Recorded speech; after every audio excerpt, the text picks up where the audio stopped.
go say hi to Xiangling first.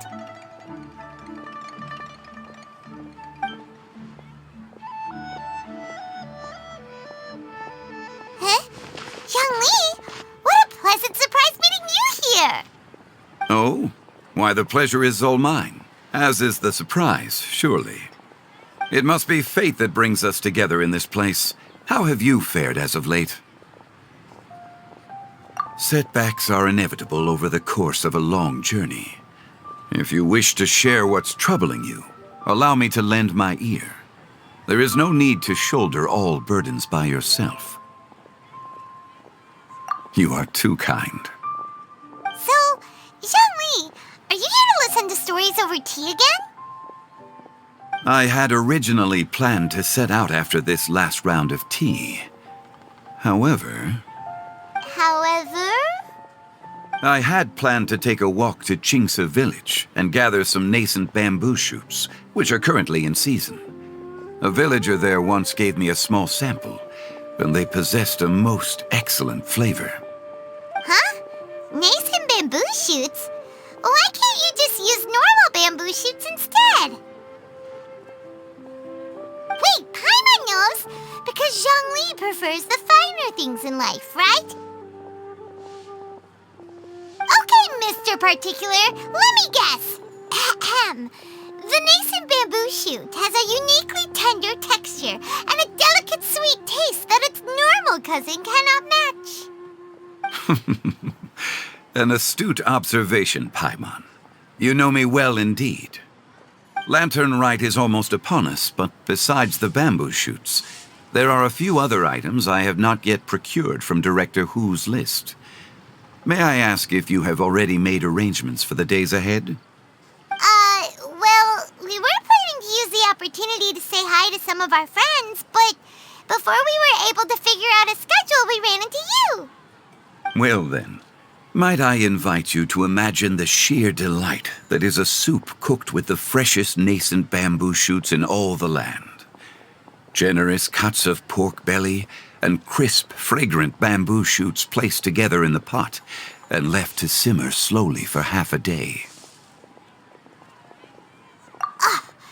You're doing this on purpose, aren't you? Paimon's onto your plan. You just want to hoodwink us into fetching your bamboo for you. Why, I assure you, I would do no such thing. I merely wish to inform you of the freshest, most succulent and flavorful bamboo shoots one could ever hope to taste. You! Ugh. Let's go, Traveler. Paimon's taste buds can't take it anymore. Collecting a few bamboo shoots shouldn't take too long. Paimon has got to get her hands on some of that soup. Such fine specimens are indeed well worth the excursion. Very well. I shall leave the bamboo shoots to you. Should you have the good fortune to find some, please share them with me as well. See? Paimon knew he was just bamboozling us. However, there is no need to rush. The streets of Lille will be bustling with visitors and filled with all manner of celebrations during the festive period. By all means, go wherever your interests lead you. The nascent bamboo shoots would be but a wonderful final touch to a most exceptional feast. What an honor it would be to savor them in the company of friends. We're heading out. Enjoy your walk, Young Lee.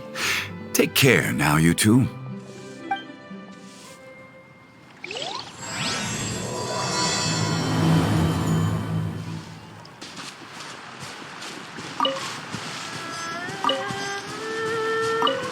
These should be enough. Let's head back. Help! Help! Did you hear that? Someone's...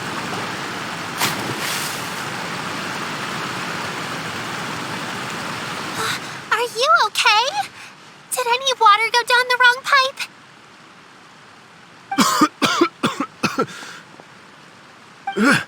I think I'm okay now. Thank you so much. That was scary. Well, at least you're all right. All thanks to your savior here. Oh, A little girl? Greetings, everyone. My name is Yao Yao.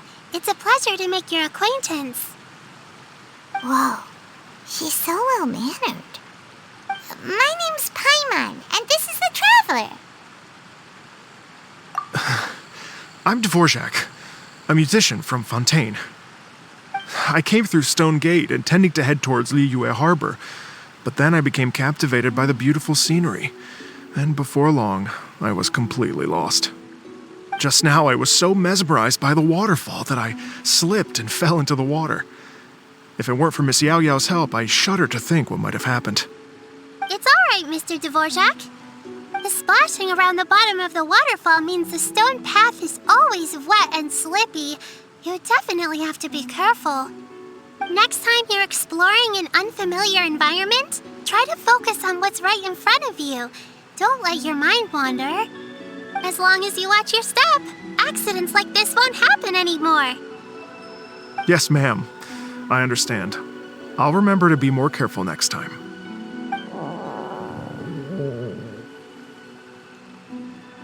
Oh, are you hungry, sir? Oh, I'll be fine. Please, sir, it's quite all right.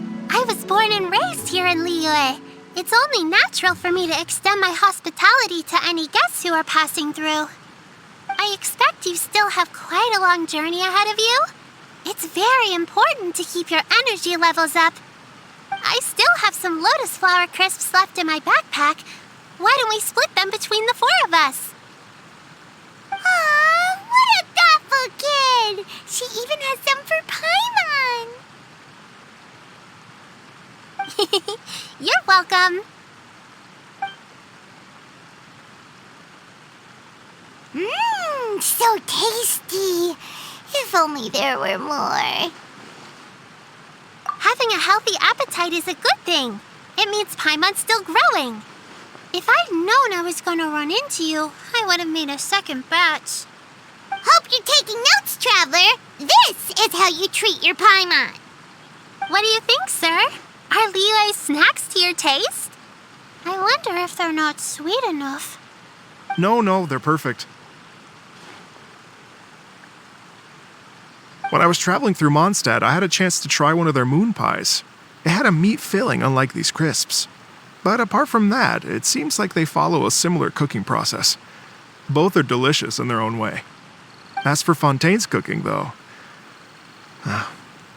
it's been a long time since I've had a taste of home. Sounds like you spend a lot of time on the road, huh? I do. It's part of my job. I'm one of the main organizers of the Iridescence Tour. Iridescence Tour? The Iridescence Tour is one of the biggest music festivals in Fontaine. We're looking to expand, though. Our aim is to hold a festival in every nation. At least, all the main organizers share this goal. Unfortunately, it's a long story, so I'll spare you the details. But anyway, so the main reason I'm traveling all around Tavad is to promote our music festivals. But I have some personal reasons, too. Well, what are they? Just tell us already. Let me see.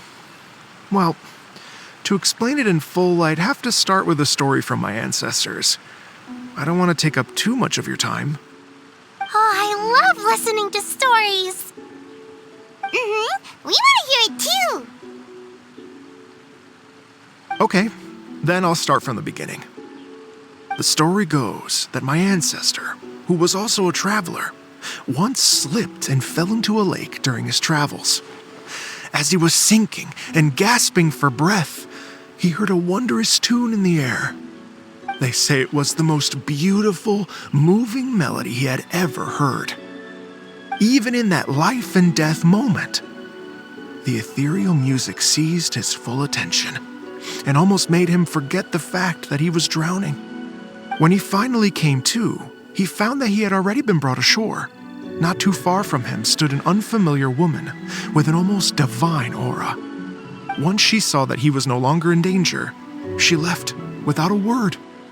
My ancestor tried to run after her to give his thanks, but although a mere dozen paces separated them, no matter how quickly he gave chase, he drew no closer and remained a dozen paces behind. In the end, all he could do was to bow in thanks to the woman as he watched her walk away towards the rivers and mountains in the distance, before at last he turned around and made his way home. Once he returned to Fontaine, he began to learn an instrument so that he could spread his story far and wide, just like the bards. After generations of retelling, embellishing, and dramatizing, people have come to think of that lady as something like a fairy. The story's become something of a local legend in Fontaine. It's called the Lady Overlooking the Lake. People now say that if you go down to the lakeside and play an instrument, so long as you play a pleasing melody, you will hear a fairy lady who is hiding out of sight, playing along with you. Wow! Exactly. It may just be a legend to others, but for me, it's a real part of my family history. I wanted to find out the truth of this tale, so I decided to retrace my ancestors' steps and search for that lady's modern-day descendants. Of course, there's no way of knowing where my ancestor fell into the lake all those years ago, so I always knew that the search would be akin to looking for a needle in a haystack. I've spent many years on the road now, and I'm nowhere near as fit as I was in my youth. The wish that I've spent half my life chasing after has now become something of an obsession. I haven't lived half of my life yet, but still, I understand how you must feel. Paimon too! It's like... imagine if you saved the center of a lotus flower crisp, which is the best part, by the way, because you wanted to eat it another day. But then suddenly, sploosh! It falls into the water, never to be seen again! Paimon would definitely remember that for the rest of her life. There's no need to feel sorry for me. I've made some progress over the years. For example, I've concluded that the story must have taken place in Liyue. Oh, so you finally found a lead? Yes, in fact, that's an intriguing story in and of itself. I'd always known that Mondstadt is the city of song and freedom, but more recently, I heard that the Animal Archon returned to Mondstadt for a festival in the fall, and learned that he himself is a patron deity of music. So I prayed for the Animal Archon's guidance in the Mondstadt Cathedral, and as soon as I set foot back outside the front gate, I noticed a cluster of leaves being blown in the wind further and further west, towards Stone Gate. A friendly local told me that this meant the wind was guiding me in the direction of Liyue, so I followed their advice and made my way here. Right? You get it. I knew I'd find someone that agrees with me eventually. Are you sure? It sounds a bit too much like one of those fake legends told by those treasure hoarder guys to scam gullible grannies from Jingsa Village. Rex Lapis has returned to the world. Just give me some incense and a little more towards the travel fees, and I will pass your gift on to the Lord of Geo and ask him to keep you and your family safe and well. And so on and so on. Don't worry, Yao Yao. We have a lot of experience with deciphering omens and stuff. And anyway, you only got scammed if you handed over Mora, right? Actually, to express my gratitude, I did spend rather a lot of Mora on several bottles of fine wine, which I left at the Statues of the Seven along the way. Oh dear. Well, how about this, ladies and gentlemen? Why don't I bring you all to Yujing Terrace to see Miss Ganyu? I don't know very many people, so I can't help you out much. But Miss Ganyu and the Qixing know just about everything. If you've been scammed, they'll help you get your Mora back. And if the wind was telling the truth, and you want to keep looking for that lady's family, they'll be the best people to ask. But you've already helped me so much. Well, I was going to take some new medicinal herbs and plants I picked to Miss Ganyu anyway, so it's no trouble at all. You know what? It's been a minute since we saw Ganyu too. It should be nice to pay her a visit before Lantern Rite. All right, well, my sincere thanks to you all. I will never forget your kindness. Okay, everyone. Please follow me. I'll be your guide. Remember to watch where you're going, okay? Uh-oh. Paimon's out of a job. Oh well. Paimon will just be a cheerleader instead. Please declare your commercial. Wow. Liyue Harbor looks very different from when I came last. It's almost as if I'm listening to the same melody, but with a richer timbre and new variations added. Well, we are here during Lantern Rite after all. It only comes once a year, so they always have a big celebration. It's fair to say that this time of year is when Liyue Harbor looks the prettiest. Great. Let's go and check it out. I can't wait to get into the city and see it all up close for myself.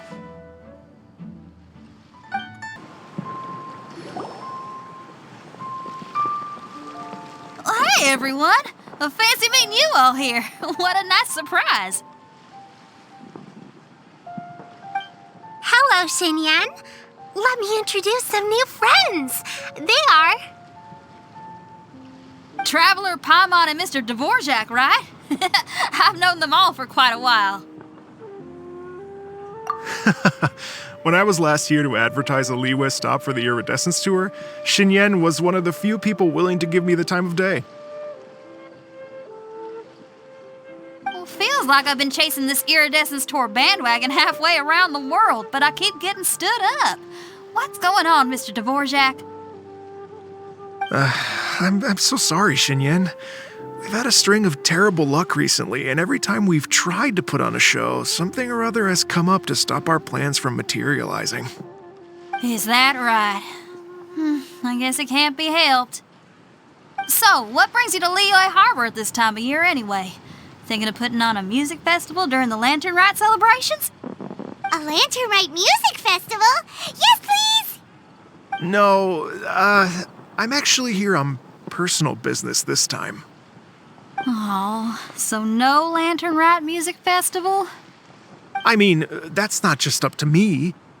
Hosting a music festival takes a lot of funding and personnel. Moreover, I've never worked with the Liyue authorities before. Even if I were to start putting something together right now, I think it'd be too rushed. Wait, but we're going to meet the Liyue Qixing, aren't we? And they're the ones in charge. Uh-huh, that's right. Miss Kuching and Miss Ningguang can make anything happen. You mean... what? This is the perfect opportunity! Well, sure, it might not work out, but it can't hurt to bring it up as a suggestion. That's the spirit! See, even the Traveler agrees with me. Mr. Dvorak, don't let yourself be put off by the fact that a few things haven't worked out recently. As for the performers, I can put you in touch with some local artists. My friend Yunjin is a well-known opera singer in Liyue. With her support and a commissioned song from the Yunhan Opera Troupe, we should be able to get something going. But what about you, Xinyan? Are you just going to sit this one out? What do you take me for? If we actually manage to make the Iridescence Tour Lantern Rite Grand Concert a reality, you think I'd let anyone else perform the opening act? Wow! There's that rock and roll spirit! What do you say, Mr. Dvorak?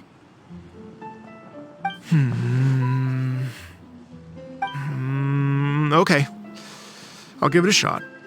But the opening act is not something to be chosen lightly, Xinyan. I will judge your work by the strictest of standards, so please make sure you are fully prepared. Are you kidding? I thought you'd never ask. Whew, guess my shopping time's getting cut short. I'm gonna head back right away and start working on this. Yao Yao, if you run into your senior on the way to the Qixing, please send her my regards. Okay, I promise I will. Good luck with your music, Xinyan. You've got this, Xinyan!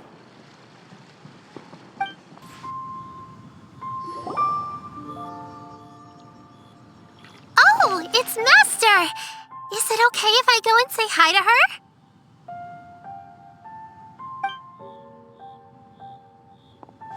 Oh, calm down now, dear. I'm not about to run off anywhere. I'm not a bundle of energy like you. I haven't seen you in days, Master.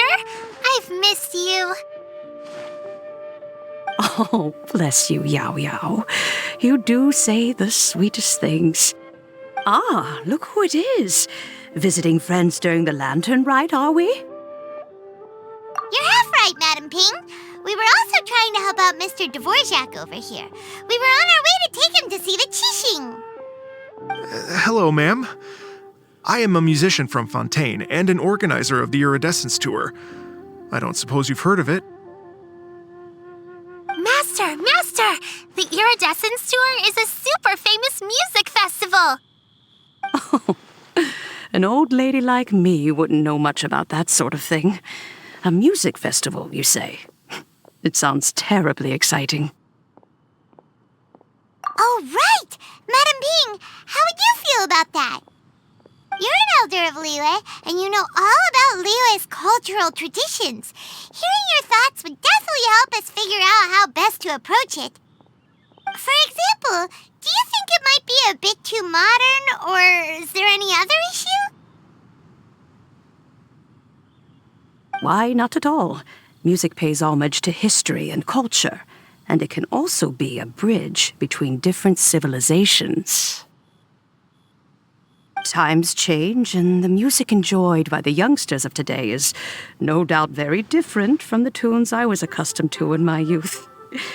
Nevertheless, all fine things in life can be appreciated. And so, I look forward to it immensely. Hear, hear. I do believe that, my own dear grandmother aside, you are the wisest old lady I've ever met. Goodness gracious, you're all being suspiciously sweet today. Yao Yao, whatever have you been feeding them?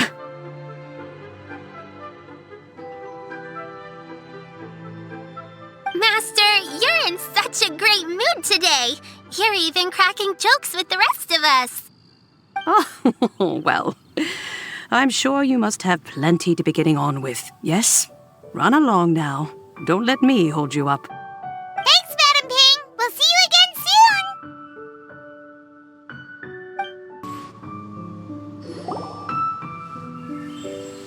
soon. And when you meet with the Ministry of Civil Affairs, please remind them that the festivities are not an excuse to procrastinate their work. Understood, Miss Ganyu. I'll take my leave now.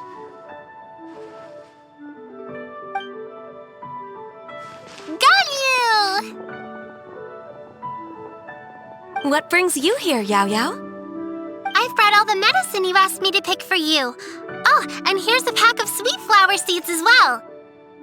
Also, these dried Qingshan leaves make a great pot of tea that's very good for you. I know you've had a lot to deal with at work recently, but you shouldn't push yourself too hard. If you're not careful, you'll end up falling asleep in the grass again. Well, this is weird. It's like a responsible younger sister talking to their disorganized older sister.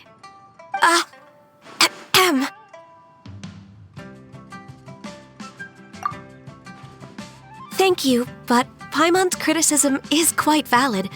I do have a tendency to neglect matters outside of work, and that's something I should improve on. Oh, my apologies. I don't believe we've been introduced. Paimon will do the honors.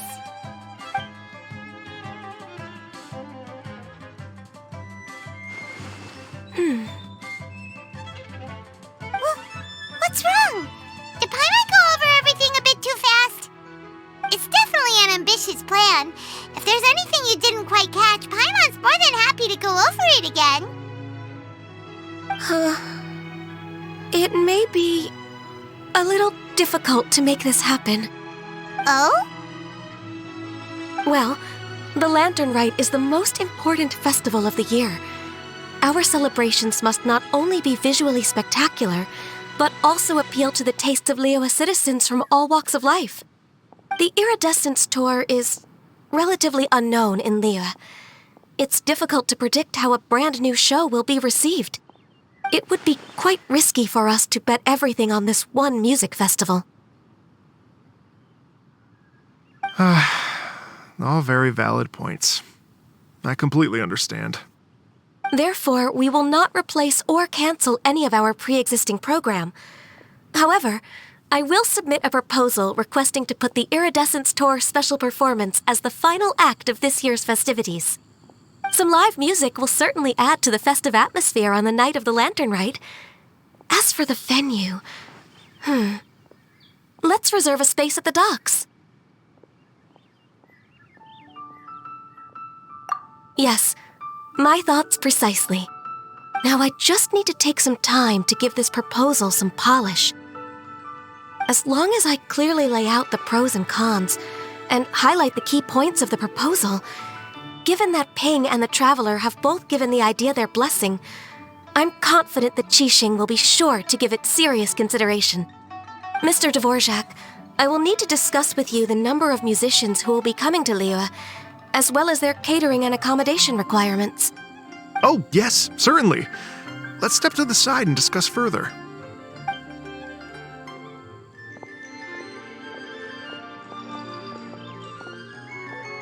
As soon as there's work to do, Ganyu's as diligent as ever. I couldn't agree more. Master once said that everyone has things that they are good at and things that they are less good at. So, with that in mind, Ganyu shouldn't feel compelled to become perfect at absolutely everything. I'm good at taking care of people, so that can be left to me. Wow. Hey, Yo-Yo, can you take care of Paimon too? Paimon's getting hungry again. I'm afraid my backpack's empty now, but if you let me know what you like, I can bring you some of your favorite dishes next time we meet. Apart from lotus flower crisps, what else do you like? Anything sweet, and anything that's made from slimes.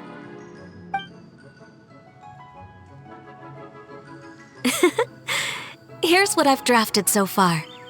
Anything else you want to add? No, this is excellent. I'm racking my brains, but I don't think you've missed a single thing. Perfect. Then we'll leave it as is. I'll go make an official copy. Oh, perfect timing. We were just wrapping up our discussion here. Not at all.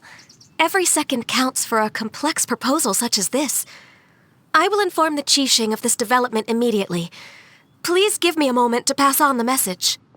Yao Yao, thank you for bringing my herbs. I will make sure to take them. Remember to make tea from them first, Ganyu. You mustn't just chew them raw. I will. Okay, I should be getting back. If Yao-Yao stays out for too long, Mom and Dad will be worried sick. Everyone, I'm sure that the music festival will go off without a hitch, so don't worry. And in case I don't see you before, I wish you all a very happy Lantern Rite. Thank you, Yao Yao. Happy Lantern Rite to you, too. We should go get dinner together sometime! Greetings, Traveler, Paimon, and Mr. Dvorak. Call me Kuching. Ganyu has brought me up to speed on everything. I'll get straight to the point. The Qixing have approved Ganyu's proposal. Over the next few days, I will be working with Mr. Dvorak on behalf of the Qixing to facilitate the organization of this concert. Yay! That's awesome! Please, the Qixing have a duty to deal with matters such as these. We have merely moved things forward to the next step. On a more personal note, I am an avid supporter of all things new and innovative. As such, it is my privilege to work with you on this exciting project. Thank you so much, Kuching. I'd become quite discouraged after our recent failures and was expecting the same outcome once again, so I didn't dare to get my hopes up. Never in my wildest dreams could I have imagined this going so smoothly. It's like a dream come true. Right. Time for me to call in the performers. To stage a concert at a high-profile event like this is a rare opportunity. We'll make sure it's a night to remember. Yes! Our music band's finally getting fired up! Yes, indeed. I know exactly what I'm doing from here. For a musician, music will always be the language they are most fluent in. Oh, that. That can wait for another time. Oh. Ganyu? What's wrong? They told me all about Mr. Dvorak's situation, but I was so engrossed in drafting the proposal that I forgot all about it. Oh, that's quite all right. I don't even know what the person I'm trying to find looks like, so it was always going to be a long shot. Don't worry about me, Ganyu. Your time and energy are needed elsewhere. I'm sure you already have plenty to deal with between this concert and everything else going on during the Lantern Rite. Thanks. It was just that I had a few initial thoughts when I heard your story. For instance, I wonder if this lady your ancestor met might have been an Adeptus. What do you think? To tell you the truth, Mr. Dvorak, I am somewhat related to the Adepti myself. I am part human and part Qilin. The Qilin is an illuminated beast. I know how important your quest to get in touch with your roots must be to you, because I've been there myself before, trying to find out where I belonged. Did you say the Adepti? And you're illuminated beast? Part Qilin? Are you telling me all the rumors of the Liyue Adepti are real? So it's not just artistic license? You bet they're real! Trying to track them down is tough, though. Like Julian Karst itself. There's nothing specifically stopping you from going there, but getting in and out of there is quite an ordeal. Yes. Anyway, if you're looking to uncover a lost melody or shine light on a forgotten aspect of Liyue's cultural history, I'm probably not the best person to ask. But if it's a person you're looking for, then I just might be able to help. I see. I think I understand the situation now. In that case, Ganyu, shall we divide the work between us? Yes, that was also my thought. Great. So Mr. Dvorak and I will concentrate on things here in the city to make sure the concert goes according to plan. In the meantime, Ganyu will reach out to our network and try to find the person he's looking for. How's your workload at the moment? Will you be able to make time?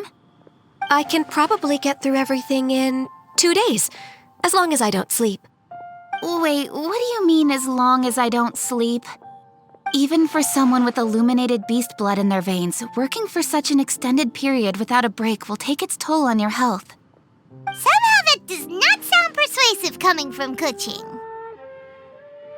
Be it but 3 moons from the start, he who returns is not he that departs.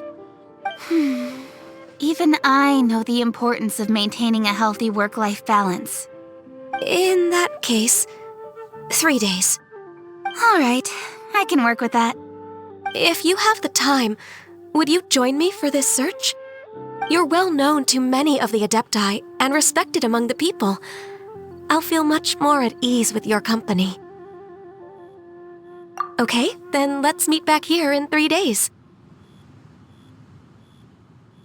Watch this space, Mr. Dvorak. We'll get to the bottom of this. You're all so helpful and kind. I just... Just think. Imagine if we found the Adeptus lady, or one of her descendants, and got them to come to the performance. Wouldn't that be amazing? It'd be such a happy reunion. And that's exactly what this festival's all about. You're right. Okay, I'm gonna pull out all the stops to make this Lantern Rite a true extravaganza. We should probably get going. Mr. Dvorak, could you come with me to confirm the site? Ooh, we're coming too! Why'd they have to give me that transfer? Lady Yuhang?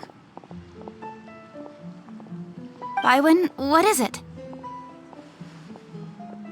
Per Lady Ningguang's orders, I've been gathering intelligence outside of the city with the goal of uncovering and dispatching any trouble ahead of the festival. I am told that a strange melody was heard somewhere along the coast. I was wary of investigating further on my own, so I was just on my way to report this incident to Lady Ningguang. But I'm worried that if we don't act right away, we may miss the window of opportunity to take appropriate action. I understand. In that case, Yeah, Kuching, you're busy enough as it is. There's a ton of different things in the city that needs your attention. Leave it to us. Don't worry. Whatever it is, we'll definitely be able to handle it. Well, he will handle it. With the Traveler on the case, it's as good as dealt with. Thank you. This will be a great help. I will inform Lady Ningguang about the situation. Once it's resolved, please come and find me again at Yujing Terrace and let me know. Will do. And say hi to Ningguang for us. you have my thanks too. Stay safe and come back as soon as you're finished. Good luck. Byron said the strange tune was coming from around here, right? But Paimon doesn't hear anything. There doesn't seem to be a soul in... I was just wondering who in their right mind would come out to a place like this. So, it's you two. Yeon! How'd you sneak up on us like that? You nearly gave Paimon a heart attack! You look pretty alive to me. Can't have spooked you that bad. Fair enough. Ah, you're here for that too? Saves me a bit of explaining. Come with me. I've already reconned the perimeter, so we should be safe. How strange. It looks like it's been looted, except for the fact that there's no sign of a struggle. The bad guys could have sneaked in while the owner was gone, but then how do you explain why the door and windows are intact? Seems you've done a pretty thorough inspection. So, any theories on what might have happened here? Yeon, you didn't hide some of the evidence from us on purpose, did you? Why would I make this more difficult for you? We're on the same side here. Okay, well... Paimon gives up then. Paimon's got nothing. What about you? Give up as well? Yep. It's not obvious at first sight, that's for sure. To be honest, I was only able to put it all together because of some background knowledge about this area. A long time ago, there used to be a group of bandits in the Liyue countryside who would sound a horn every time they were about to raid a village. But it wasn't a rallying cry to rouse their fellow men. It was a disconcerting tune, meant to intimidate the weak and warn them of their impending doom. To escape with their lives, the villagers would abandon their homes and flee overnight, taking only their most valuable belongings with them. Everything else was left behind. The bandits were eventually brought to justice, but the fear and trauma remained in the villagers' hearts. Whenever they heard that melody, they would feel like their lives were in danger once again, and flee immediately. The culprit of this crime exploited that very fear to get access to this house without having to force their way in. That's quite the story. The victims obviously will have gotten quite a fright, but at least they won't be in any great danger. The important thing now is to find this copycat criminal. On any other day, that'd probably be a good idea. Unfortunately, it's not gonna work today. Take a look around and you'll see what I mean. This criminal is clearly well-versed both in using music to commit crimes and in making a clean getaway. Not only did they stay off the muddy road to avoid leaving footprints, it looks like they were also careful not to bring any gadgets with so much as a trace of elemental energy. Evidently, they were intent on keeping even the most experienced investigators off their trail. Unfortunately for them, I'm one of the best trackers in the business. They're not about to get away with their little scheme on my watch. So basically, if we want to find the culprit, we just need to follow Yeon.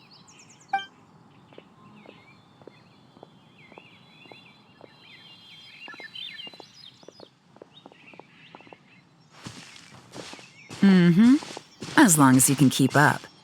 Since the culprit's trying to be cautious and low risk, I'll bet they left through an area with some vegetation for cover, but not so much that it would slow them down. There they are! Look! A treasure hoarder tent! Ugh, not the treasure hoarders again! And so close to Lantern Ride, too!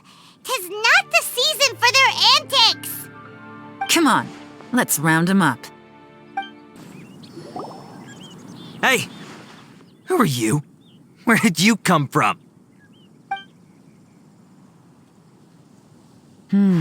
The evidence is conclusive. Okay, confess and we'll go easy on you. My patience is running low, so why don't you do us both a favor, You kidding me? You think I'm scared of you? Perhaps not, but you should be.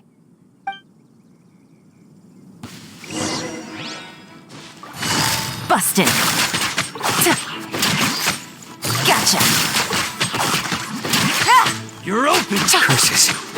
Seems like you're not all talk after all, but there's no going back now. Better up my game.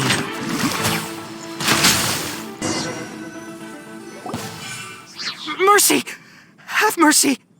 Oh, it's a little late for that. I've come this far, I might as well finish the job. I surrender! I surrender, please! I'll do whatever you say. Please have mercy. Tell us everything. You have one chance, and I'm warning you. Don't make me ask twice. I won't, I swear.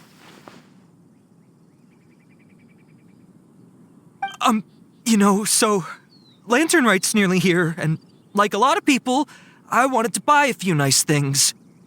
I know I'm with the treasure hoarders and everything, but I don't really have any kind of experience with robbing people and whatnot.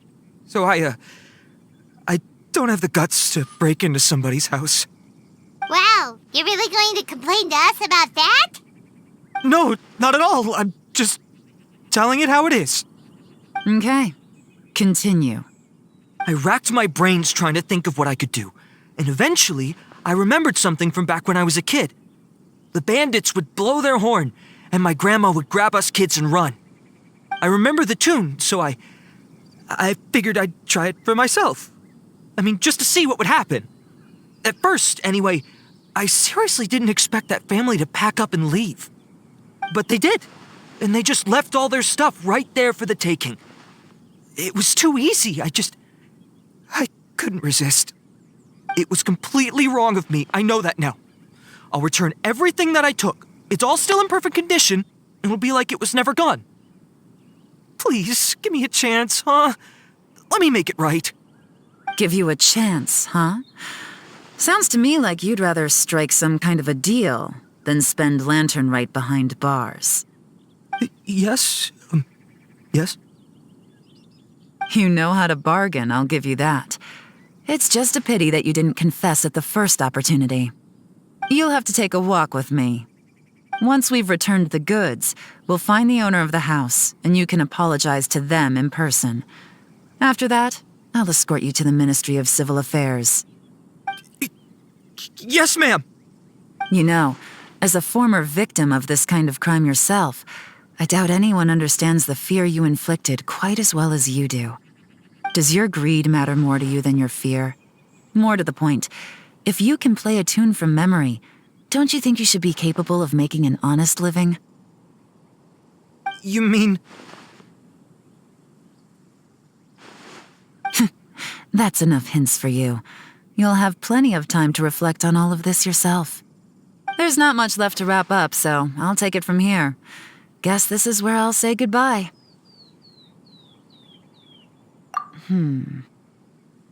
What is it? Is there something else? I'm still not sure how you first got your hands on this information, so play it safe when you get back. Don't mention to anyone that you ran into me out here. You helped a lot with the investigation and arrest anyway, so it's perfectly fair for you to get all the credit. Just take it. It works better for me, too. See you when I see you, and happy Lantern Right. Yaron's such a pro at this. With her taking it from here, it's as good as resolved. Whoosh! Random event, a strange melody, complete. Although, it's kind of a shame that we never got that treasure hoarder guy to play the melody again. 'Cause Paimon's curious, that's why. tune stuck in your head, but you don't even know what it is. It's driving Paimon crazy. When we were chatting with Mr. Dvorak, music seemed like such a positive thing. And most music is, right? It can help us relax, feel all warm and fuzzy, recall happy memories, or even just think happy thoughts. Paimon never imagined that music could be used to commit crimes. Oh, really? Huh. Makes sense. Paimon's musical understanding improves again. Well, anyway, now that everything's resolved, let's get back to Liyue Harbor. Byron's still waiting for us with our random event rewards. While the Miller stands guard. Byron, we're back! Everything's all sorted. That's great news. Oh, please wait here a moment if you would be so kind. Lady Ningguang instructed me to advise her upon your return.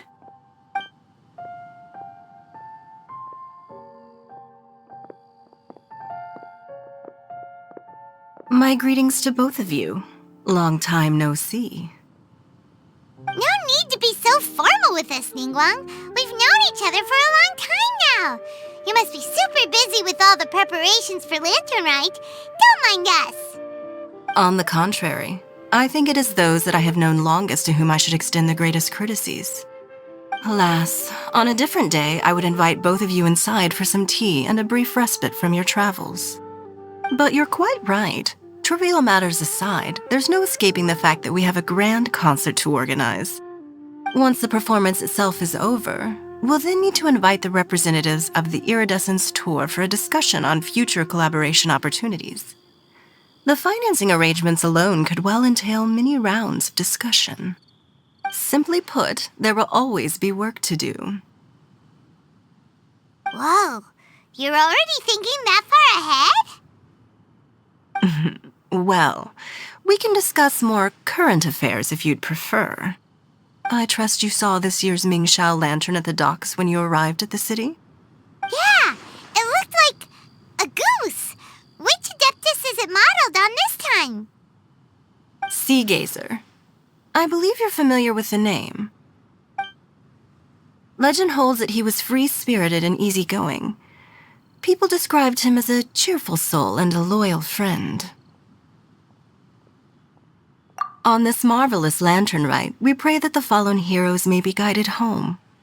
If the sound of music can flow like the rivers and streams into every corner of the land, perhaps the souls of those who have gone before us will hear the song of a new era.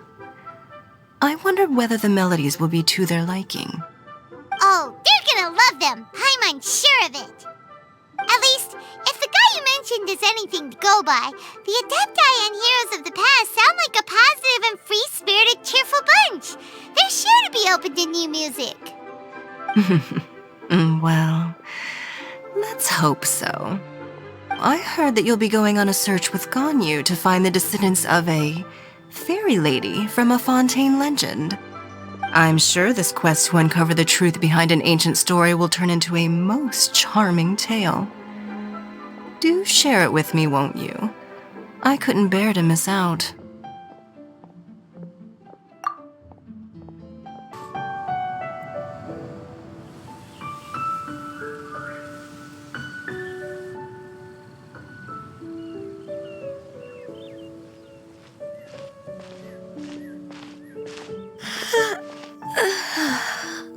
Greetings, Traveler and Paimon. What time is it? Are you okay, Ganyu? You were nodding off there. Didn't you sleep well last night? I'm fine. Don't worry about me. Let's discuss the matter at hand. Since last time, I've been thinking a lot about the story Paimon told me. In essence, someone rescued a drowning man and performed some music. If that were all there was to it, it could have been many people, human or Adeptus. But the tune was allegedly so wonderful that the drowning man forgot about everything else, even his own impending death, and only came to his senses after being brought to shore. Perhaps there was an adeptal power at work in that music that he, as a mortal, could not perceive. Or perhaps he sensed a power surrounding him but lacked the words to describe it, not knowing where it came from. Either way, if this part of the story is true, then the rescuer has to have been an Adeptus. You really think so? But this story is all the way from Fontaine. Isn't this a bit of a long shot? Also, Paimon's really curious about how people from Fontaine think this fairy lady looked. Then she looked just like Ganyu. Guess that does technically make sense. Actually, Ganyu, if you had to save a drowning person, how would you go about it? Huh? Me?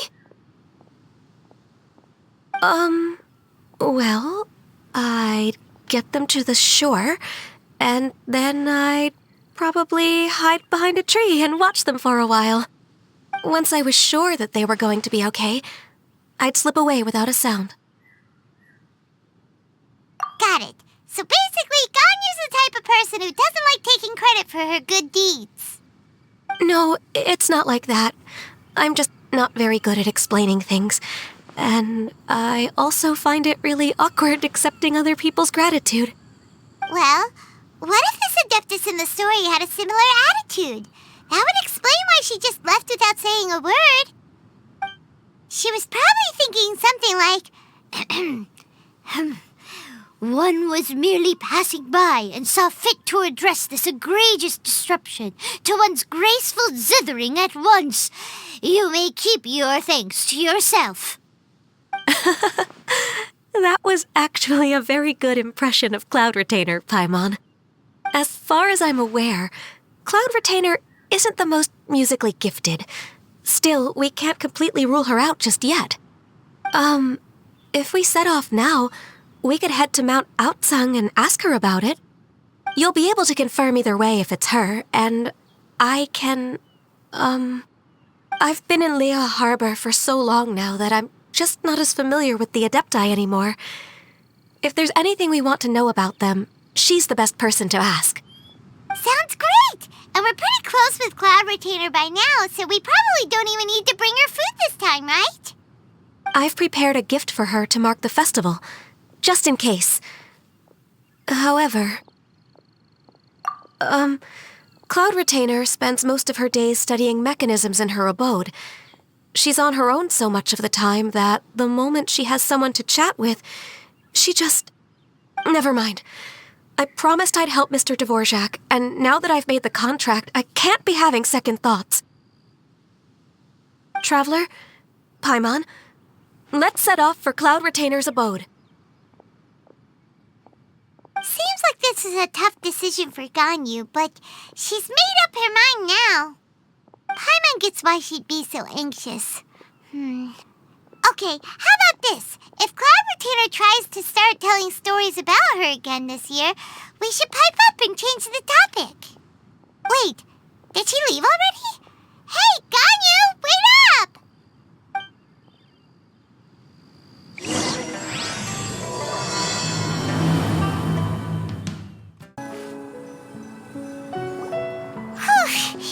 Paimon's so tired from trying to keep up. Don't either of you need to take any breaks? I can't believe it. Cloud Retainer is not here. Huh? Did we miss her? She doesn't like to travel, so in the past, it's always been the other Adepti who come to visit her during the festivals. True. Now that I think about it, Cloud Retainer would be quite capable of taking care of anything on her own. There's no need to worry about her. Since she's not here, I guess the next step is to check all the other Adepti abodes, one by one. Uh-oh. Will it involve a lot more traveling?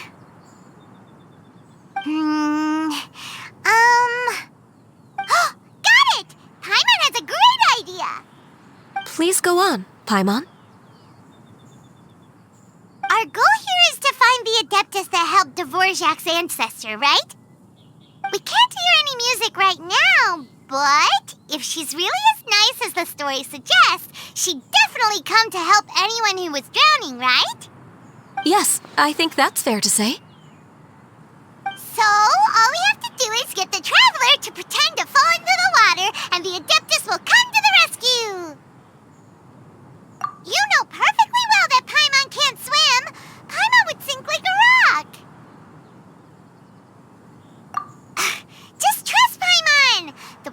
deep over there. Quick, swim to the very center. What is going on?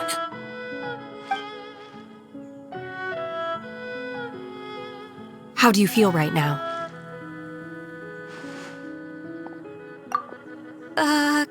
Shenhe! And the Conqueror of Demons. Why don't you say something? Please don't make Paimon explain it. Okay, fine. Paimon will explain. We're looking for an Adeptus who's good at being a lifeguard and playing music. But if the Adepti aren't gonna stay home, then how are we supposed to find them? It wasn't me. Yeah, so this Adeptus is most likely a woman. And I am not an Adeptus, as you both already know, Traveler and Paimon. Okay, so this is Paimon's fault. No way Paimon would have suggested this idea if she'd known how awkward this was gonna be.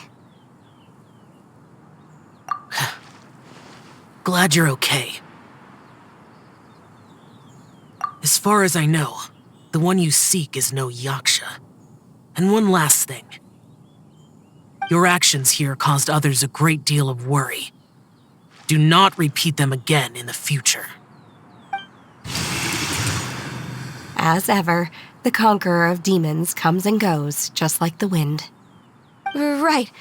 I didn't dare to say a word just now. How's your training going, Shenhe? Have you made any plans for Lantern Rite? We could spend it together in Liyue Harbor if you'd like. I had planned to spend the festival with Master this year. However... Oh, speaking of Cloud Retainer, when did you see her last? Earlier this morning. She set off for Mount Hulao at dawn. I noticed she was using an Adeptus art of some kind to protect a mechanism that looked like a boiler. Maybe it was a gift for Mountain Shaper. I did not inquire. So we just missed her. Please excuse me for a moment. I think I'll leave the gift in her abode. Sure. Thank you. It sounds like Ganyu and Shenhe have gotten a lot closer recently. Yes. During the summer and winter, I continue to train with Master. In the other months of the year, I have been learning to adapt to human life in Liyue Harbor. Ganyu arranged accommodations for me in the city, and also recommended several work positions for me. But when I try to blend in by referring to her as Miss Ganyu or Lady Ganyu, like the others, she says I mustn't address her like that. Sometimes I'm supposed to copy other people. Sometimes I'm not. It's a little difficult to keep track of everything. Oh, is that what it is? Noted. So, you came looking for Master today because you wanted to ask her about the Mystery Adeptus. Is that right? Yep. Oh, speaking of that, have you ever heard any music while out training in the mountains? Music? What is that? It's... a kind of a happy or relaxing sound. Or, a nerve-wracking sound. Or even a terrifying one. Okay, I'm done. I also left her a note so that she knows where to find us. We won't miss her again. Yay! That's really helpful. Thanks! We were just talking about this thing called music, and based on Paimon's description, I do believe I hear it every day. Please follow me. Oh, really? Great, let's go! This is the place. I enjoy training here to the sound of music.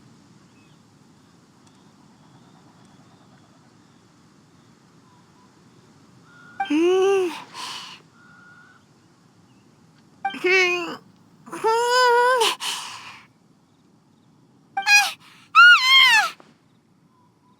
no!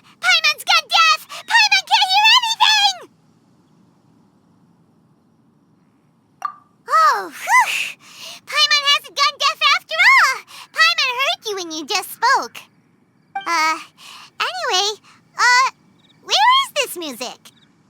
The faint sound of birdsong, the quiet murmur of the streams. These are relaxing sounds. Are they not the music of which you speak? Oh, Paimon wasn't quite done with the description. Okay, fine, it's all Paimon's fault. What we're looking for are not the sounds of nature, but melodies played on special instruments. Oh, and a melody is? Huh? Hey, why don't you just sing that one melody Shen has heard before? It'll probably help her to understand what we're talking about.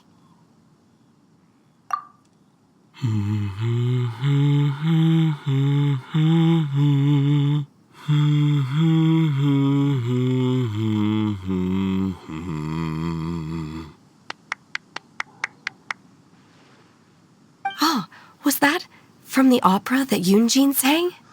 That was a melody, and melodies can be called music. It felt like I was transported back to the past. In my mind's eye, I could see the Zhao lanterns lighting up the night sky again. We're all there, raising our glasses and drinking to our heart's content on the Jade Chamber. As I watched Yunjin's performance, I felt a warm sensation in my heart. And as the drink reached my stomach, it went from warm to hot. When you hummed that melody just now, feelings from a whole year ago came right back to me, as strong as they were on that day. So that's the power of music. Wow, Shenhe. That was so deep! Music definitely has the power to bring up memories. It's like a time capsule with all the special moments from our life squished inside. What about you, Ganyu? Are there any melodies that have left a deep impression on you? I don't remember if my parents ever sang any lullabies to me. I know some local folk songs, and a few other things come to mind too. The songs of the sailors down at the docks, the little ditties that the vendors call out in front of their beloved shops, the tunes of folk artists performing on the streets. Yes, that's right. In the past, whenever I heard the sound of those tunes, I always felt that they were worlds apart from me. Nenny and Liyue probably view me as a non-human, and they are right, in the sense that I never could connect with humans' artistic expression and their sentiments. So I haven't been able to integrate into their community and be a part of their lives. At least, that's the view I held in the past. Only more recently did I start to realize that the only barriers are ones that I have erected with my imagination. The way those melodies make me feel isn't all that different from other people after all. They're about mundane details of everyday existence, life's ups and downs, joys and sorrows. Even though we come from different backgrounds and have different stories to tell, when it comes down to the most common things that we see and experience around us each day in the city, in that sense, we're all the same. You go, Ganyu! You're really making progress. You have loads of friends in Liyue Harbor when you think about it. Okay, maybe some are more like coworkers and bosses, but at the very least, Keqing and Shenhe are your friends now, right? Yes, I am. Technically speaking, we should refer to each other by the conventional forms of address used among fellow disciples. But now that I know what constitutes a friendship, I do believe we are more friends than co-disciples. Thank you, everyone. Once the days are warmer, I would like to host you at my home in the city. Please invite Keqing as well. I've planted many types of flowers. I'm sure some of them will be to your taste. You are too kind. I couldn't possibly. Nonsense. You are my friend. I have cultivated and cared for the flowers just as you taught me. Once you've seen them for yourself, I am sure you can advise me how to do an even better job next time. I will save some for decoration. We can feast on the rest. Then, thank you in advance. Wait, what is that saying again? If you insist? Do people say that? I'm not completely sure either. It doesn't matter, okay?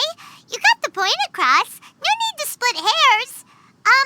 Paimon's more concerned about your idea of a girls' night out. Eating flowers? Really? Does this have anything to do with you both being the disciples of that illuminated bird? Who dares refer to one not by one's Adeptus title, but merely as that illuminated bird? Master. Our greetings, Cloud Retainer. Ah! There it is! The illuminated bird has landed! Double humph. Now she has the gall to use it rather than she, even after being chastised once already? Barely a moment has passed since we last met, and yet your impertinence has reached new heights. Very well. If you refuse to learn your lesson, one shall scold you no further. One has received your message from Ganyu. On the matter of the Adeptus you seek, one suspects to know their identity. Well, shall one lead the way? I still have to complete my training for today, so I will bid farewell to everyone here. Very well.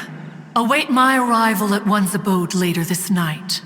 On this special occasion, you should indulge yourself with some savory dishes. If you want to release a Shao Lantern, come and find us anytime. Thank you, everyone. Happy Lantern Rite to you too. Is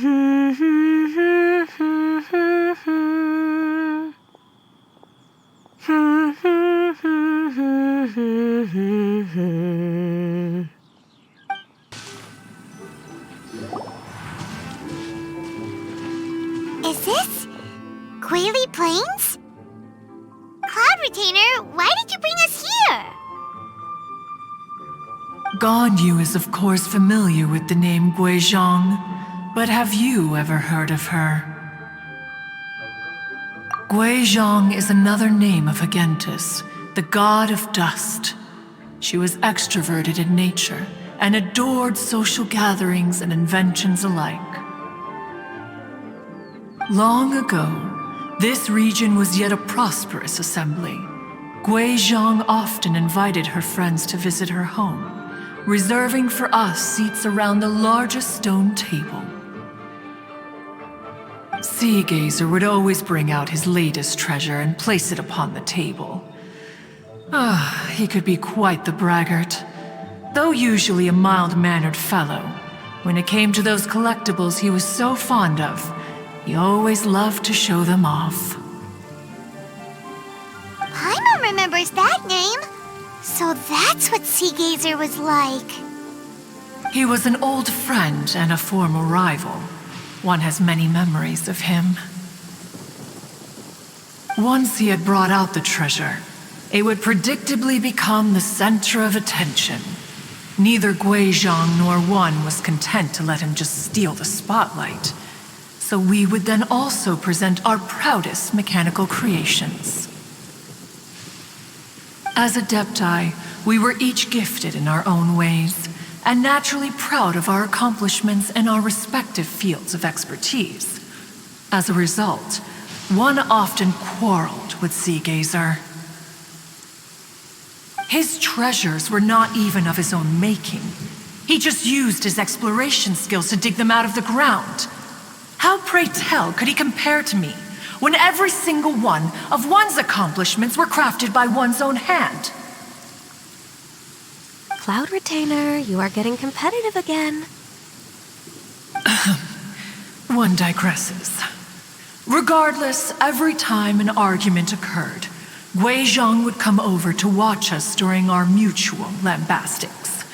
On some occasions, she would join in, and on others, she'd take one of us by the limb and start uttering the most ridiculous nonsense.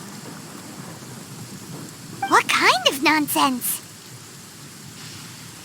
No kind of nonsense were we spared. Sometimes she would brazenly opine, why argue between yourselves when neither of you could ever hope to beat me? Other times, she would make unsolicited suggestions, such as, once you two are done arguing, let's go to the foot of the mountain and grill some meat. She always sought to make everyone happy, and one must say, she had quite the gift for it. No matter what nonsense she said, one never felt bothered or offended. It also helped that she never referred to one as that illuminated bird or ladybird. Come on, get over yourself! Anyway, just as our impassioned arguments would reach the apex of acrimony, Marchosius would bring his delectable dishes to the table. Who would dare snub the stove god and his wondrous creations? At the sight of him, we would all immediately drop the argument and prepare the table for a night of feasting and drinking. Back then, one was always bothered by how the cups Rex Lapis brought were always too square for one's taste. Can you see yourselves ever enjoying a drink from a square cup? Precisely. So, as you can see, even one as great as Rex Lapis was not immune to making the occasional blunder. Even one could never find fault with Marchosius's cooking. As we ate, Guizhong would continue to find topics for conversation, filling the table with humor and laughter. Each of those old fossils had their character flaws and points of obstinacy. So why was it that whenever we dined together, we always had a marvelous time? We would drink together from a spot high in the mountains until the moon set and the sun rose, and only then would the banquet finally come to an end. Streetwood Rambler would often remain to admire the flowers with Guizhong before returning to her own abode.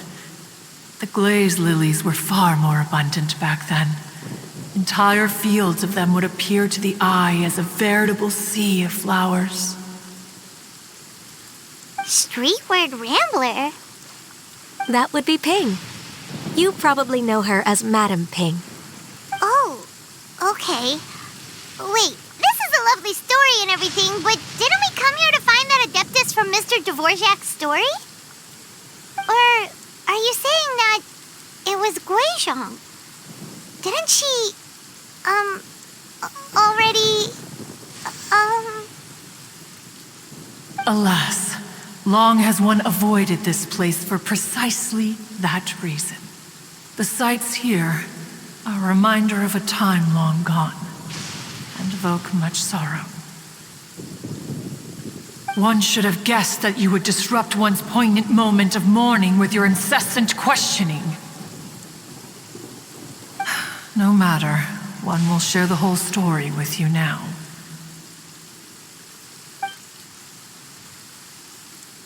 In times gone by, one quarreled oft with Guizhong concerning mechanical principles. We each had our ideals, and neither would yield. Under the pretext of a social gathering, one invited the impartial Rex Lapis to judge the quality of our creations. But Rex Lapis declared that Guizhong's obscuro vulpus mechanism was superior. Though one was too proud to acknowledge it, in one's heart, one knew that Guizhong was indeed the superior talent in the mechanical arts. As for the story between Guizhong and Streetward Rambler, that begins with a certain bell. In Guizhong's opinion, while mechanisms were no substitute for human composers, they were yet capable of producing simple but fine melodies. But Streetward Rambler believed music to be an expression of the soul, an emotional enterprise that could never hope to be replicated by machinery. They argued endlessly until one asked Rex Lapis to intercede. He confiscated the bell and designated it for ceremonial use. Thereafter, one would often find them convening in the mountains, discussing music, mechanics, and all the affairs of the mortal world. But these good times were not to last. War broke out between the gods, and soon engulfed the Guili Plains. Guizhong was overpowered by the enemy, and fell in battle. When Streetwood Rambler and I arrived at the scene at long last, all that remained among the ruins was her lifeless body. After this, at Streetward Rambler's request, Rex Lapis granted her the cleansing bell for safekeeping. To honor our friend's memory, one made a few finishing touches to her ballistic device. Many lantern rites have passed since then. Many greetings and goodbyes. Upon what do you gaze? The Guili Plains? No. It's everything.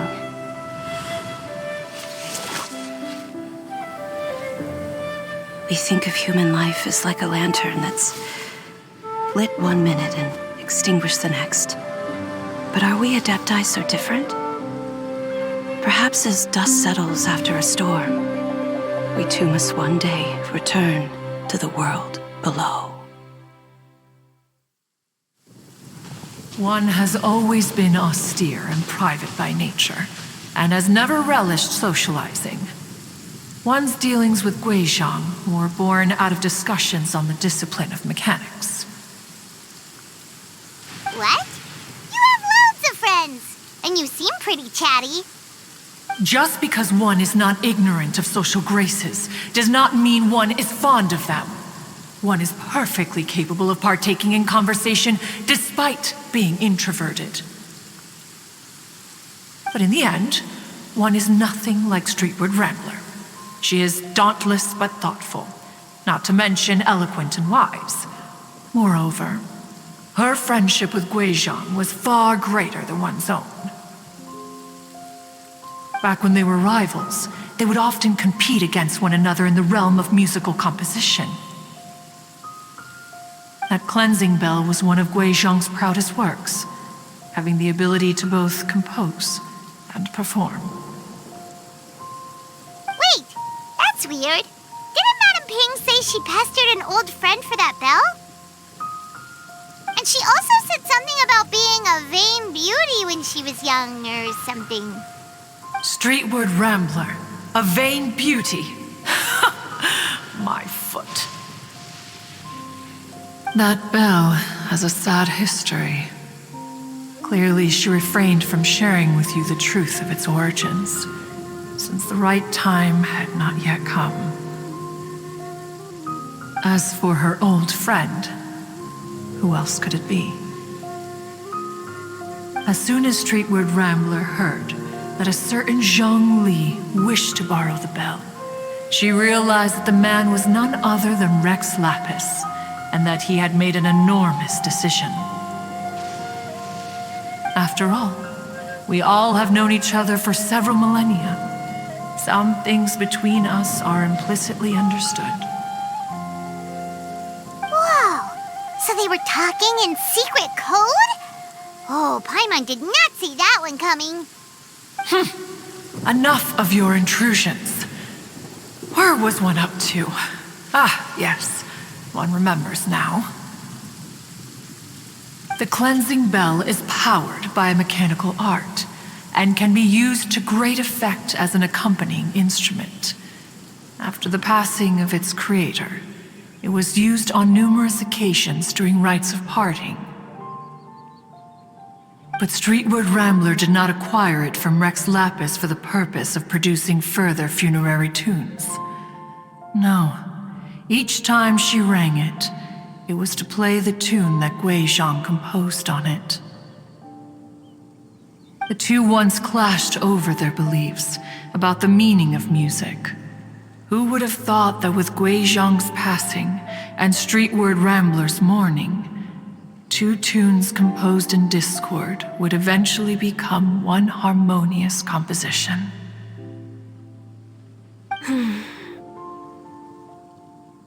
Once upon a time, Streetwood Rambler also loved gatherings, liquor, and music. But after Gui Zhang passed, she preferred her own company. She could often be found sitting alone at a mountain summit, contemplating and reminiscing with her zither. The music would go from mournful to soothing to impassioned. Many years passed before she finally composed a melody to her satisfaction. In celebration, she played the tune to the clouds. Regrettably, one has only ever heard her play that tune once. Which brings one back to the matter you've been investigating.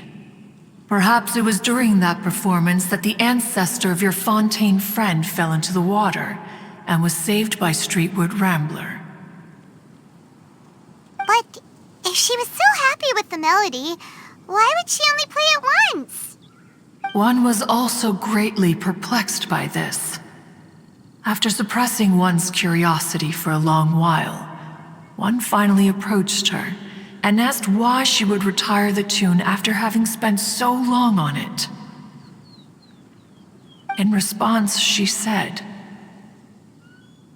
"Though the strings that played that melody survive, the one who inspired it is gone. Tell me, Cloud Retainer, when the one attuned to my soul is no longer here, who else could hope to understand this tune?" Aw, poor Madam Ping. I just remember being taken care of by you when I was young. Once the Archon War came to an end, I stayed behind in Liyue Harbor to honor my contract. Although I met Gui Zhang a few times, I never knew anything of this particular story. Gui Zhang was quite the visionary, but tragically passed before her time. Her manuscripts still lie unfinished in the realm of clouds. Blank pages give one cause for contemplation on what might have been. Had you not decided to search for that mystery Adeptus, perhaps these stories, too, would have been lost to the sands of time. As of now, you know the truth, that the Adeptus who rescued the drowning man was none other than Streetwood Rambler. Do you intend to discuss this with her?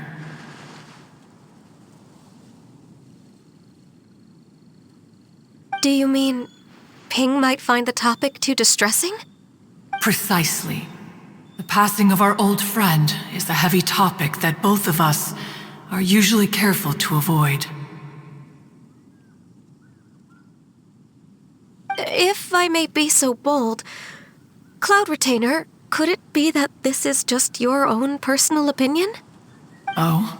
How so? I've been in Liyue Harbor for quite a long time now, and I've witnessed many farewells along the way, so I too am well acquainted with the pain of the passing of a loved one. But this doesn't bring the city or its people to a standstill. They have to keep moving forward. Someone as perceptive and wise as Ping will surely have come to understand and embrace this. Though these immortal mountains have lost an Adeptus, the harbor of mortals has gained a wise elder. No loss can ever be undone, but there is always much that can still be gained. Ping has helped countless people, and will guide many others in the years to come. And all to whom she extends a helping hand become her friends. People she can admire flowers and discuss music with. Though it is heartbreaking to lose a kindred spirit, life goes on, because there are new friends waiting for you further down the road. We even asked Madam Ping what she thought about adding a music festival to this year's Lantern Rite. When we get back, Why don't we just ask her if she'd like to perform? Maybe we can even get her up on stage. You youngsters and your imaginations. Why don't you come with us? It's been a long time since you last spoke with Ping, and Liyue Harbor is always decorated so beautifully during the festival period. Is not every lantern rite the same in this regard? Were there ever anything new to discuss? One in Ping could meet any day of the year. I disagree.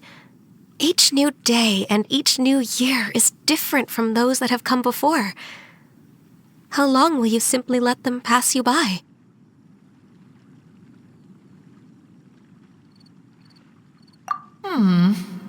The edibles she brought this time were indeed quite delectable.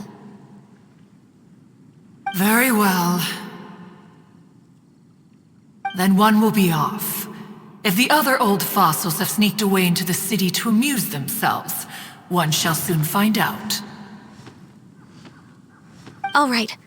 We should be getting back to the harbor as well. We don't want to keep her waiting. Once the Guili Assembly, now the Guili Plains. Say, if we planted flowers there and cared for them carefully enough, do you think that one day we'd be able to recreate the sea of glaze lilies? Allow one to take back one's praise from a moment prior.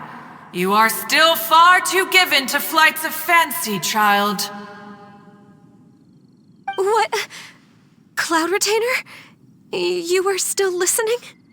One observed that you were making no effort to leave, and returned to chasten and hasten you. This time, one is departing in earnest.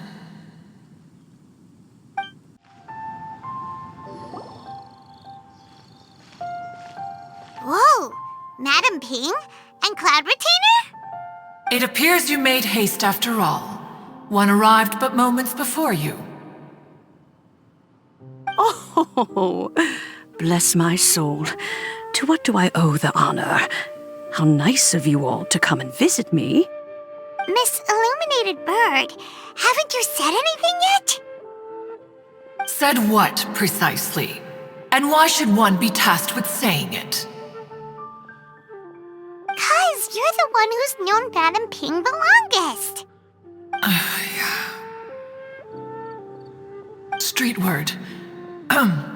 Or rather, presumably, you would prefer to be addressed as Ping?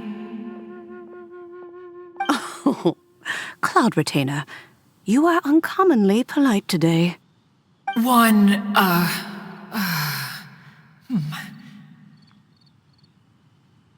Given that lantern rite is almost upon us, the weather in the city is most pleasant, and a sweet floral fragrance lingers in the air. Ganyu, please continue from here. Huh? All right. So, this all started because we were trying to help Mr. Dvorak find the Adeptus who saved his ancestor's life.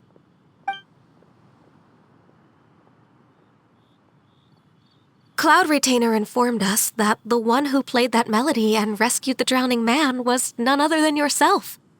Ah, let me think. Yes, I do believe I recall that encounter. What a long time ago that was. I'm surprised that you still remember it.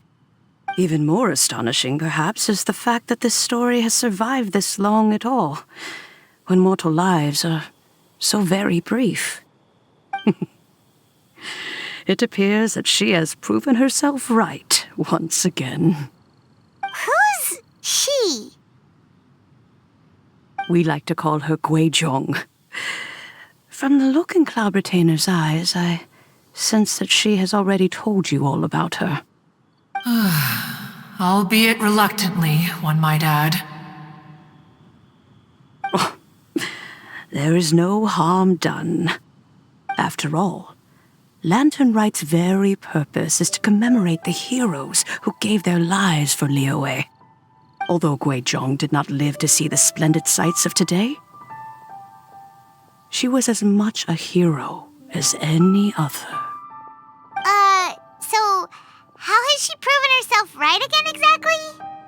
Once upon a time, she said to me that humans were a weak form of life that she wished to protect with her wisdom. But as she interacted more and more with them, her opinions on them began to change. She marveled at the beautiful complexity of their spirits, the sheer splendor of all they could accomplish through their hard work and intelligence. She told us that to underestimate human potential would be to make a grave mistake. With the smallest amount of guidance, enormous power can be unleashed in them. And a human who has reached their full potential may well be her equal. Someone who could have as much to teach an adeptus as to learn from them. She always had a way with words. That her mechanical accomplishments were judged superior to one's own was, one suspects, in large part due to her sheer eloquence. Speaking of mechanics, Cloud Retainer, do you still remember that potted plant mechanism? The one that the two of you gave me as a gift? Of course. Guizhong and one both put an immense amount of effort into that gift. It would be no overstatement to call it a testament to each of our individual technical genius. As Guizhong once said, it takes every blade of grass and every flower to make a homeland. When I see the sight of Liyue Harbor before us today, I am reminded of this. Madam Ping looks very emotional right now. Of all of us, it was Guizhong who was the fondest of these grand and exciting occasions. If she were still with us, I'm quite sure she would still be trying to best Cloud Retainer's finest works at every opportunity. Liyue Harbor is always filled with the sound of music at this time of the year. If she were here, one is certain that she would seek you out to discuss and debate the virtues of various melodies. Oh yeah, music! We've been dying to ask. What was the melody that you played back then? Oh, also, with you being such a music expert and all, why don't you join the concert as a performer? I can make arrangements right away. Oh, as much as I don't wish to dampen your enthusiasm, it's been a long time since I played this zither. My fingers don't have the dexterity they once did, and whenever I play that tune, it always reminds me of her. I start wondering what she would think of the changes I have made to her melody. There was a period of time whenever I started strumming, it almost felt like she was back again. Sitting right there on the stone stool next to me, chatting away. Skybracer and Seagazer too, looking just like they did in the old days. No matter how much time goes by, the moment that melody starts playing, it transports me right back to that time in my memory. So the past still weighs heavily on your heart? Well, I would be lying to myself if I claimed to have completely moved on. But that is not to say that grief doesn't get easier with time. Despite the sadness, I have found many things that bring me joy in life. It is simply the nature of the world in which we live that even if one wished to mourn for an eternity, it would be a nigh impossible feat. Just look at this potted plant. Isn't it stunning? It takes an honest and open mind to confront and conquer grief. You have indeed made progress. Be that as it may, I shall leave the lantern rite stage to the youth of today. Well, if you're sure. Granny!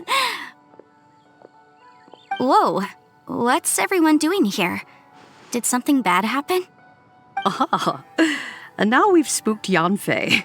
No, everyone's just here to give me their regards for the holiday. Oh, that's wonderful, I'm glad. Well, in that case, happy Lantern Rite, everyone. Happy Lantern Rite. Oh, I just remembered that I have some work to do at Yuehai Pavilion that I need to discuss with Yanfei. I haven't been able to find a chance until now. I will leave Mr. Dvorak in your capable hands. Cloud Retainer, Ping, we will be off for now. Huh? Does it have to be right now? Which case is this again? Hey, Ganyu! It seems Ganyu still has much to learn when it comes to the art of deception. What a pity. She has learned nothing of one's ability to carry a conversation. Since it's been so long, Cloud Retainer, why don't you stay? I'll make a cup of tea and we can chat a while. Gladly. This was one's intention as well. When you next see the Fontaine musician, please give him my regards.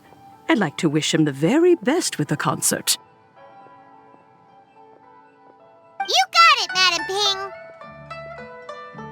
Thank you all. I think you've listened to enough of my nattering for one day. As for that melody, I will play it for you all another time. Goodness knows I need to practice it first. Wow, that'd be great! We'll look forward to it. When that time comes, wherever her spirit may be among the countless grains of sand and specks of dust between the harbor and the mountains, perhaps she will look at the Liyue of today and steal a smile when she sees the prosperous land that it has become. Ping, what say you to convening more often in the future?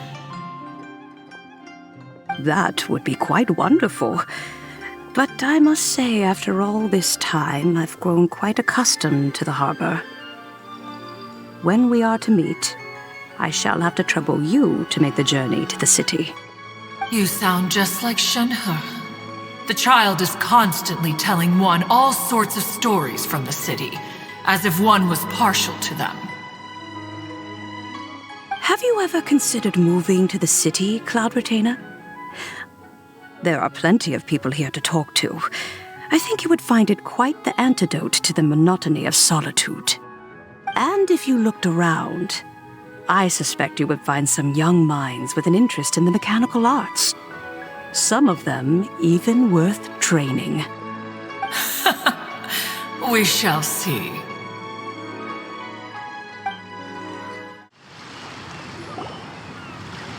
Mr. Dvorak! Ah, and Kuching's here too! Thanks for helping set all of this up. Welcome back. Did everything go well? Really, really well. We found the person Mr. Dvorak was looking for. Are you serious?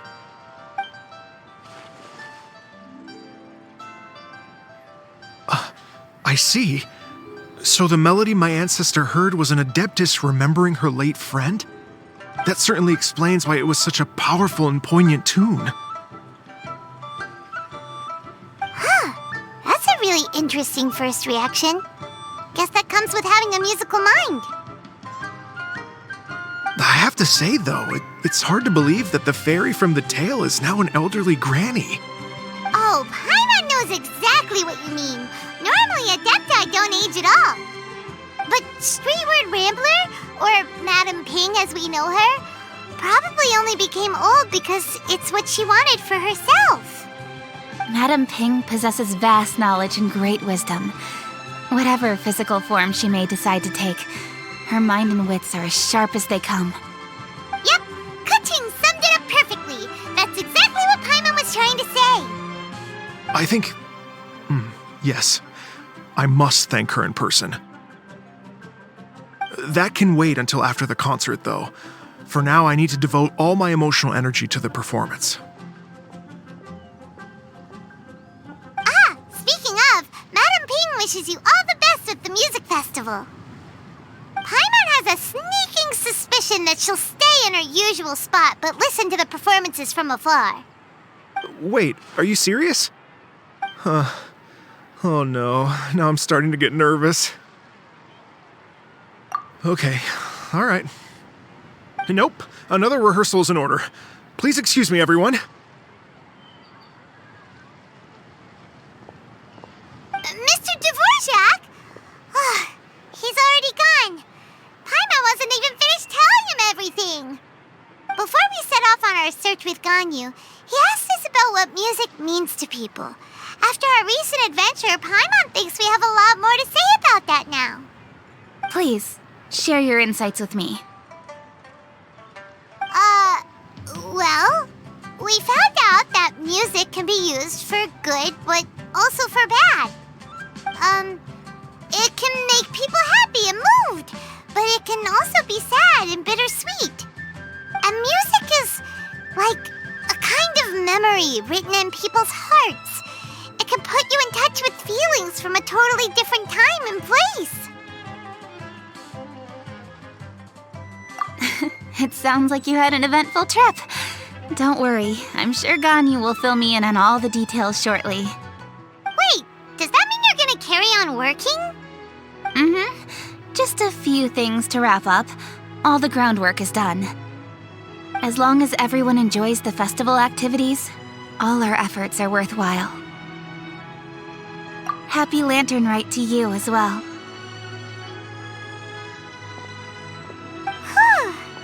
That should be everything taken care of, right? Oh, no, wait. Paimon feels like she's forgetting something. What was it?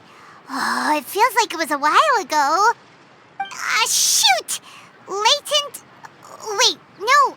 Anyway, fancy bamboo shoots! Zhang-Li said he wasn't in a hurry, so if we went now, there's probably still time, right? Anyway, even if we don't make it, it's not our fault. He could have totally picked them by himself. Anyway, let's go check with him at Wangsheng Funeral Parlor.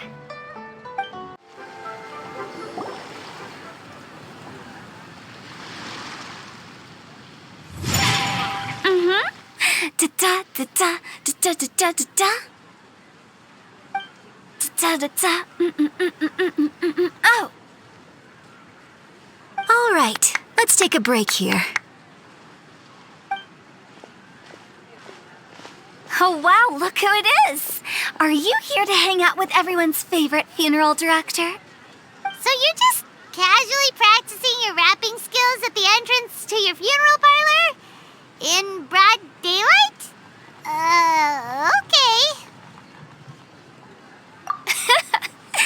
After everything we've been through, you don't see me for a hot minute, and you're back to being scared of your own shadow. We have all this open space, a clear view of the mountains behind and the sea in front. Not to mention we have several invisible audience members enthusiastically cheering us on. It's the perfect spot to rehearse. Invisible audience members?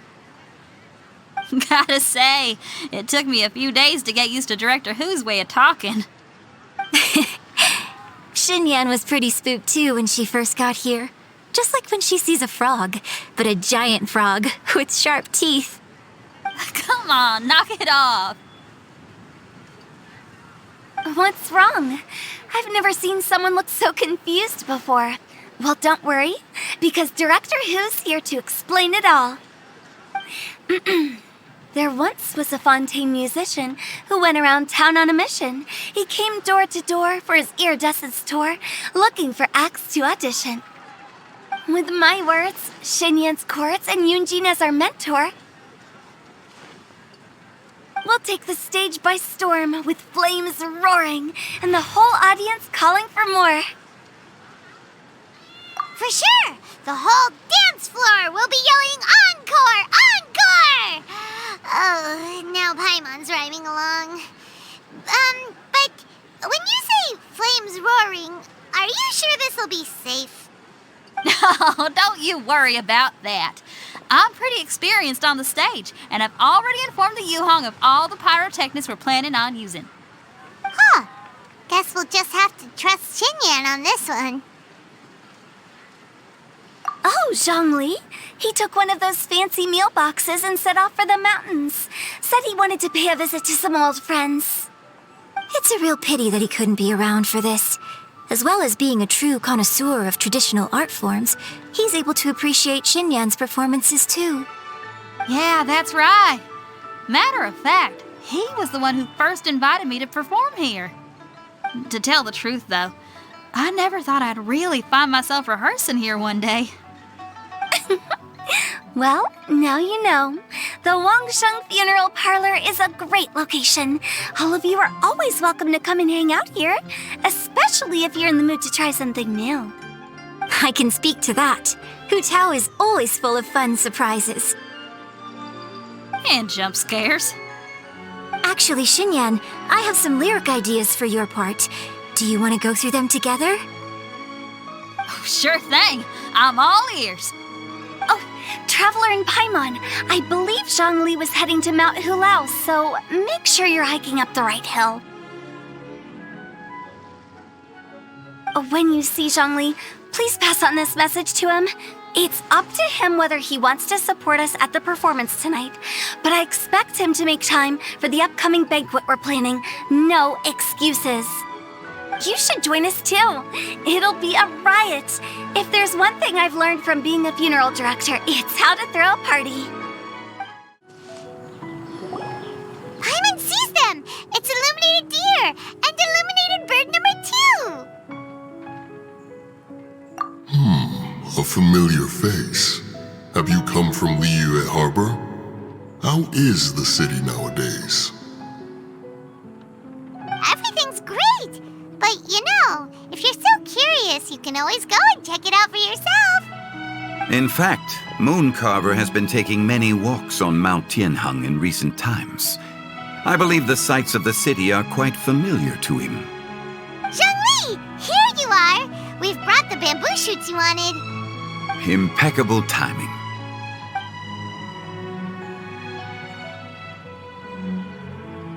Traditionally, bamboo shoot soup ought to be slow-cooked for many hours on low heat. Using Adeptus arts to hasten the process is something of a shortcut. Wait, that mechanism, is that? Indeed. Cloud Retainer kindly lent me her supreme cuisine machine. Can we not just call it a cooking machine? Actually, never mind. She seems to take a lot of pride in her mechanical gizmos, so it's probably best if Paimon doesn't go changing the name willy-nilly. I trust that you found the answers you were seeking during your recent journey. Excellent. The past should be remembered, but not overly dwelt upon. Our journey should be seen as a means to take on more from the world around us. When the bamboo shoot soup is ready, I must insist that you try some for yourself. Oh, Zhongli! Hu Tao told us to tell you something. She said, it's up to him whether he wants to support us at the performance tonight, but I expect him to make time for the upcoming banquet we're planning. No excuses! When she says performance, she must mean the Lantern Rite Music Festival. As for the banquet, she didn't tell us anything more about that, but she invited us to come as well. As you can see, I have a prior engagement with 2 Adepti friends of mine tonight. Please, give Director Hu my best wishes for the performance. As for the banquet, since the Director insists, far be it from a mere consultant like myself to refuse. Yay! Then we'll see you there? Absolutely. Rex Lapis, the bamboo shoot soup is ready. Thank you. I will examine it right away. The appearance is exquisite. and the aroma rich and intense. The craftsmanship of this machine is commendable indeed. Since you came all this way, you should not leave empty-handed. Please, take some soup. It tastes most exquisite while still warm. Had one known that Cloud Retainer was in possession of such eminently useful devices, one would have sought to borrow one from her long ago. And yet, since you share my lack of enthusiasm for mechanisms and fine dining, it would have become a mere decorative ornament in your abode. Not so. Had one had such a device to make up for one's lack of culinary prowess, Shenhe would not have had to rely on flowers and herbs alone for sustenance while under one's care. In that case, shall we rendezvous with Cloud Retainer one day soon and request to borrow one more Supreme Cuisine machine? A fine idea. A fine idea indeed.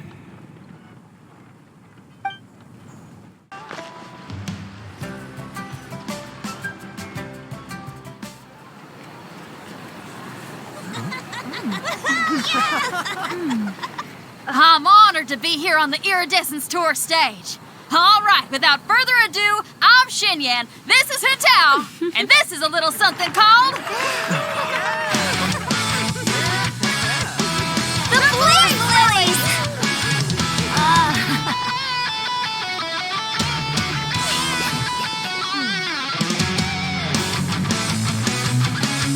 I'm up here blazing trails through the midnight sky, lighting up the world below.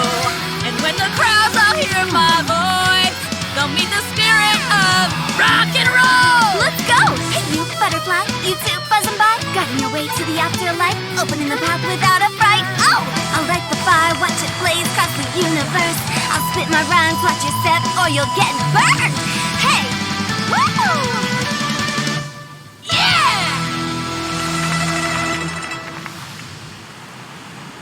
Does anyone have any plans tomorrow? With another year behind us, I think we deserve a celebration of our own. My treat. Interested? The Tianquan footing the bill? I can't miss out on that.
May the year ahead be a blessed one.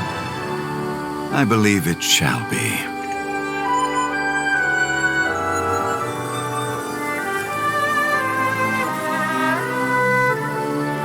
Master, the Xiao Lanterns, Ha! Elementary. One shall fashion for you a Xiao Lantern the likes of which the world has never seen. And you must take it to Liyue Harbor to display its magnificence for all.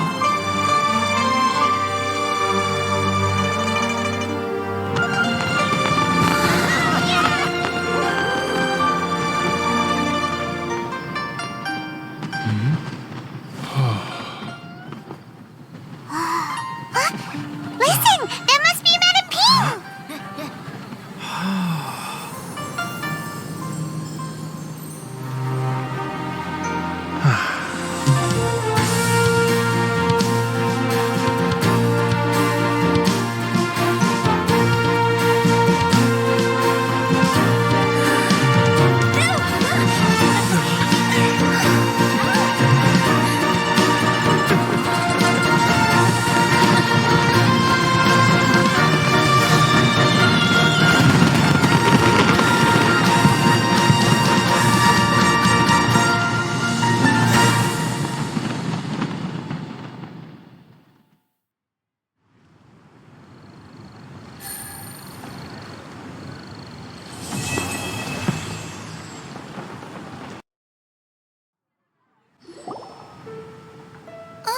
so that's how it is. Thanks for the suggestions, Mr. Zhongli. I have them all noted down. I've long heard that your knowledge encompasses all things old and new, Mr. Zhongli, but I never knew that you were well versed in the art of cooking, too. It is truly an honor to make your acquaintance. No need for formalities. I too feel humbled to be in the company of such talented young people. There are many things I could learn from you. Oh, you flatter us. If it's possible, may I trouble you to provide a few words of guidance for my practices in exorcism? Exorcism? I can't say I'm an expert in the field, but if you don't mind, we could start by discussing... Whoa, there's so many people here. All we knew was that Hu Tao invited Zhongli over. Paimon never thought we'd be meeting so many old friends. Happy Lantern Ride, everyone! Likewise. Please take a seat.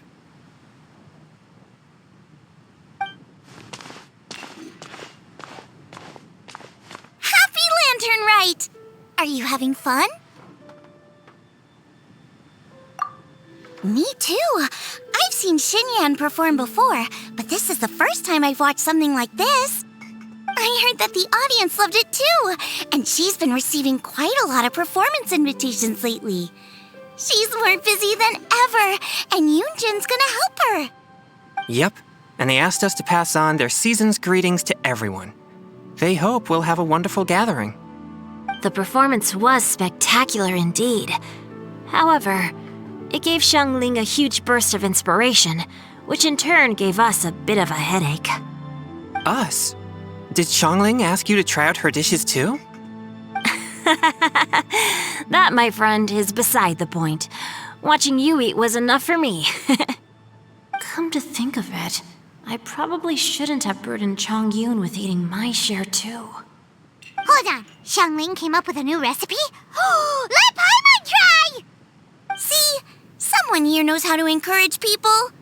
Thanks, Paimon. Oh, and I have to thank Mr. Zhongli, too. He gave me lots of useful pointers that really drove it home for me. Oh, so that's what you were talking about before we arrived. Yes. Since we'll be dining together, the topic of our conversation naturally revolved around cooking. Xiangling's ideas are truly unconventional. Her choices in both ingredients and spices are comparable to a melody dancing on the tongue. My suggestions were nothing more than the icing on the cake. Oh, the two of you always deliver. Now I'm getting embarrassed. Anyway, I'll get everyone to have a taste after I've adjusted the recipe based on Mr. Zhongli's advice. That sounds like it might become a little safer to eat. How about I sample the dishes next time? Speaking of eating, Paimon feels like we're missing someone. Oh, Hu Tao was the one who invited us, but she's not here. And where's Guoba? Oh, Guoba volunteered to help Dad at the restaurant. You know, lots of people come over to eat during Lantern Rite. Without Guoba helping out, I probably wouldn't have had the time to accept Hu Tao's invitation. As for Hu Tao... The director went to collect a guest. She asked me to stay here and host you for the time being. Seems like it's almost time. Huh? Hu Tao went to fetch someone in person? Oh, that must mean they are super important. Could it be Keqing? Ningguang? Or Captain Beto? She didn't clarify. And as her subordinate, I couldn't just pry into the details, could I? Ta-da! We're here! Oh, we're not late to the party, right? Right? Good thing the Conqueror of Demons and I are both as swift as the wind. And whoosh, we made it just in time.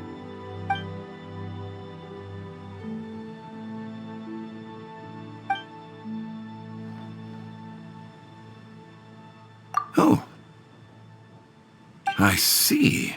So the important guest is the Conqueror of Demons. I've been looking forward to meeting you.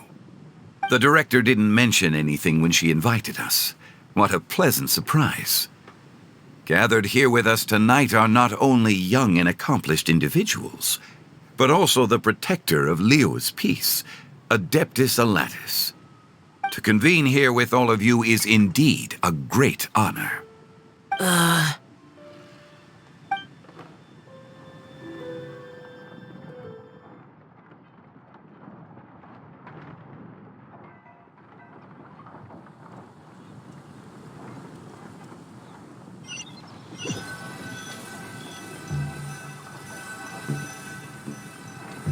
It's almost lantern right. Yet you took all the trouble coming here. The director has a way of making it difficult to decline. Rex Lapis, may I ask what troubles you? The director asked me to buy sesame oil in preparation for the celebrations. Huh. Then why would you come all the way to Wangshu Inn? I had a pleasant chat with Chef Yen Chao and received some spices from him. And, see? Here's some matsutake and a portion of ham. What about the sesame oil? It's a shame. I couldn't find the kind the director was looking for.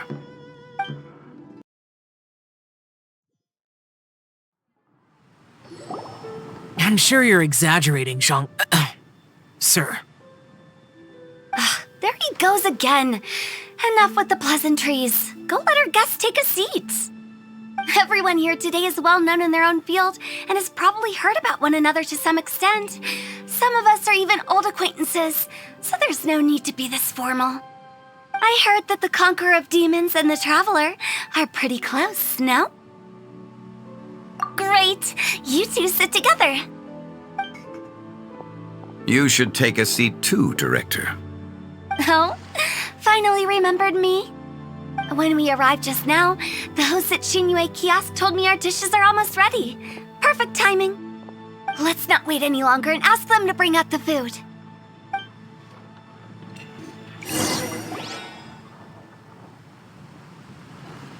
Paimon would have never guessed the person who Tao went to fetch was Xiao. Oh, that's also the first I've heard of the Traveler and Paimon being friends with the Conqueror of Demons. You know Xiao Chu? Knowing is a bit of an overstatement.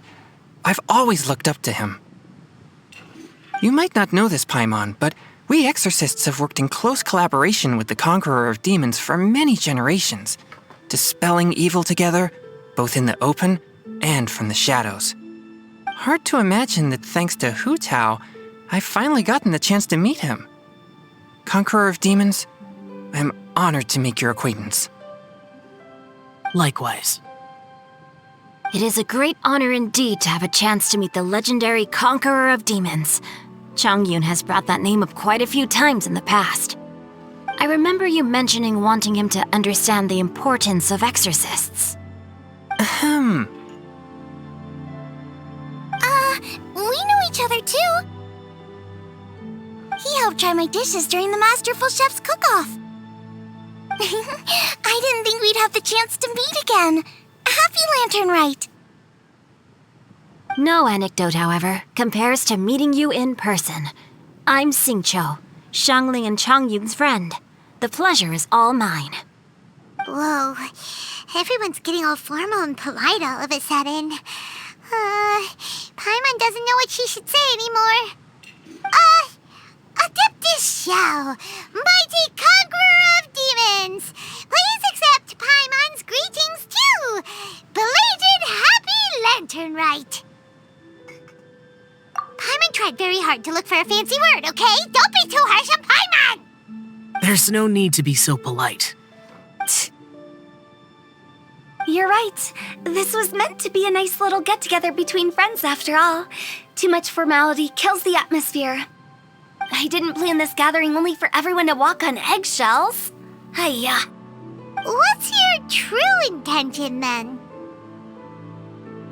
A little get-together between friends, sipping the finest tea and watching lanterns float into the sky, bidding farewell to the past and embracing the present with joy.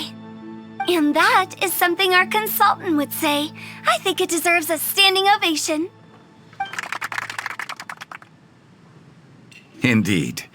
Exceptional acting skills, Director. As for me, I'm just here to have fun and treat everyone to something good. We all worked really hard this year, whether traveling or guiding, cooking, helping with the family business, exorcising evil spirits, or conquering demons. And of course, our consultant, who's been helping out at the parlor every now and then. Everyone has done some pretty amazing things. As the one who brought everyone together, it goes without saying that I'm the one most deserving of praise. Huh? Sounds kinda self-important, but Paimon thinks it's pretty amazing that she managed to talk Xiao into coming. He rarely ever enters Liyue Harbor after all. It wasn't as complicated as you think.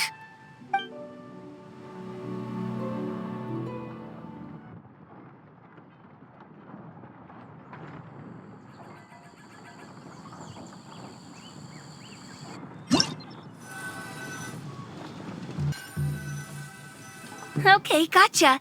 Thanks, boss lady. It's not boss lady, just boss. And there she goes. What a lively girl. Conqueror of demons, Adeptus Xiao. Guardian of Wangshu Inn, hero of Dihua Marsh. I know you're there. Quiet. Do not disturb the peace. Sorry, but you wouldn't show up if I didn't yell your name, would you? I know you. You're the 77th director of Wangsheng Funeral Parlor. Is there something you need?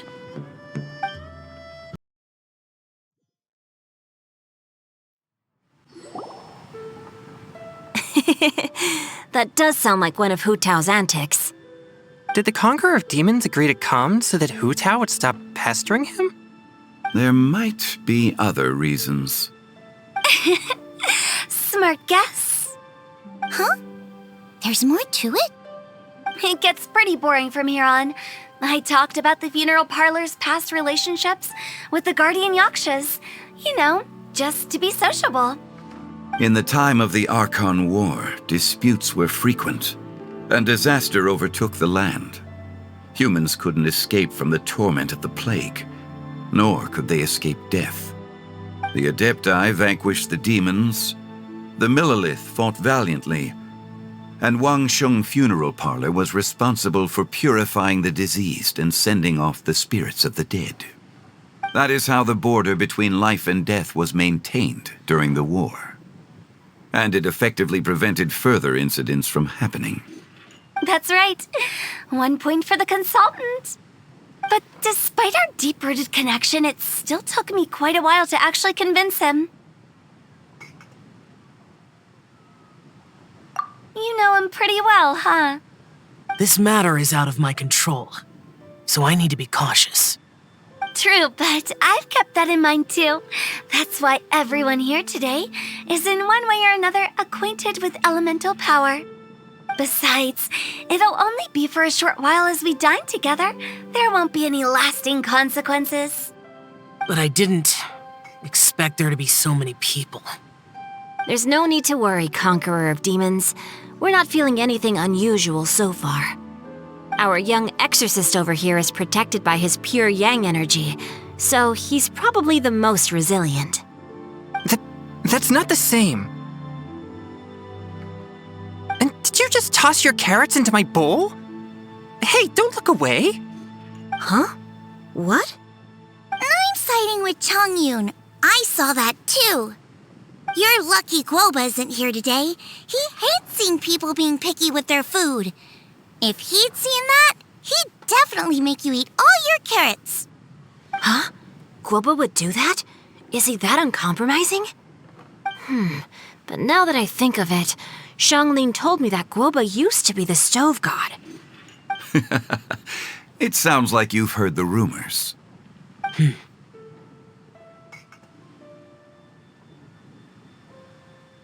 I'm doing fine. Not long ago, before Lantern Rite, I met an old friend. Thanks to his help, things have been a lot more stable than before. You should know him. He's...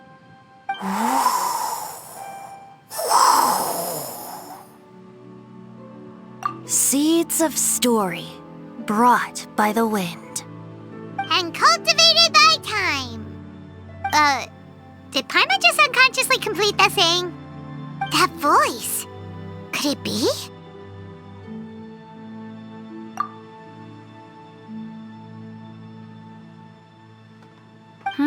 If I'm not mistaken, there's someone knocking at the door. Don't just sit there, Zhongli. Go welcome our guest in. No such need. I'm coming in.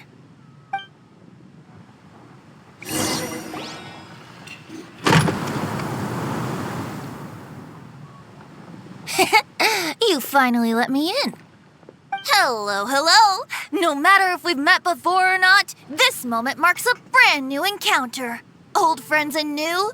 Happy Lantern Rite. Oh, it's the tone-deaf bard.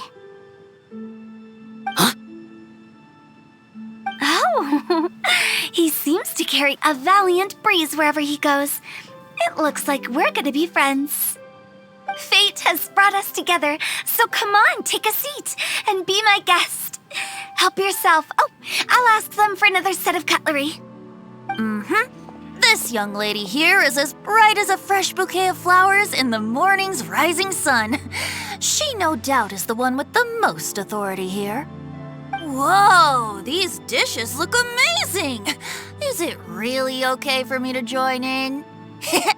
All right, I'm digging in. Huh, it's you. Oh, isn't this Genyu?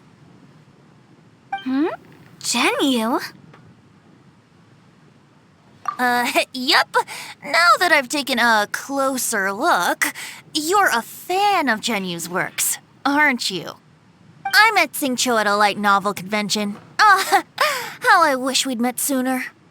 I never expected that there'd be another person in this world who could interpret Genyu's new novel as thoroughly as I could. Venti, you're being too humble. Considering your poetic talent, your fundamentals are way more impressive. Could this new guest be Master Xingqiu's friend? Yes.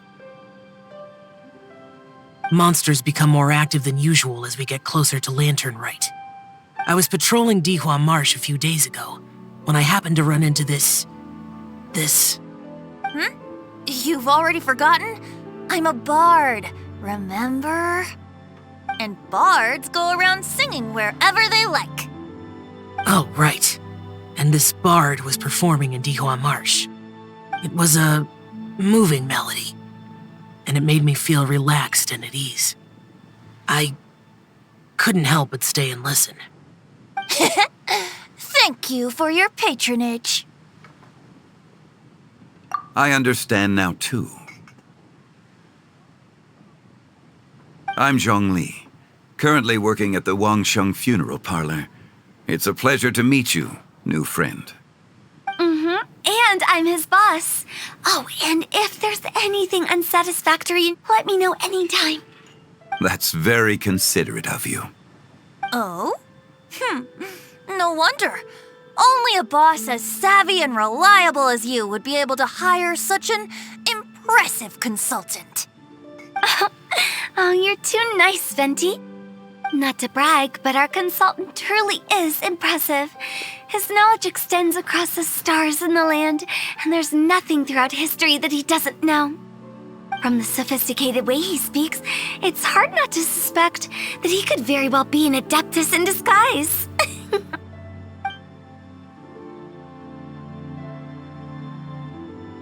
Shao, you're an adeptus. Do you think it might be possible? Sorry. I'm only good at conquering demons. I'm afraid I don't have much knowledge in that matter. Really? But Paimon thinks you're super knowledgeable. Huh? Oh, right! doesn't come to the city very often, so it's pretty normal for him to not know anything. Yeah. Really? I've actually heard a few things about Mr. Zhongli before. The guests in the tavern talked about this refined and courteous man who, instead of having wine at Mondstadt's finest tavern, ordered a cup of hot tea with the most complex name. Now that you mention it, I seem to recall that there indeed is a musician like yourself in Mondstadt. I've heard that he's elegant and amiable, his works witty and vibrant. It's no overstatement to regard him as the best bard in Mondstadt. Now you're making me embarrassed. I would say that Mondstadt's poetry is a little run-of-the-mill sometimes. There's one I heard a while back that went, "The old house is renewed, welcoming the spring breeze, awakening old memories." The meaning's there, but the word choices are unimaginative, and there's a distinct lack of literary flair. I think so too. The composition needs a little jazzing up. If I were to give it a go, I'd make it an old melon on a vine, a new flower that grows fine. Oh, good one! It feels unique and has a nice ring to it. You have great taste, Venti. I was right about you. Let's shake hands. Of course, of course.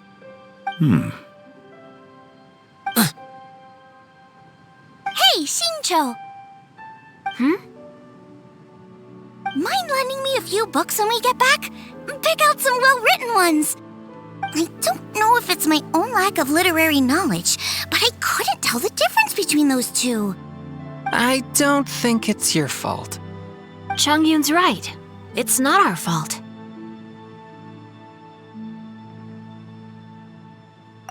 Oh, you have a point.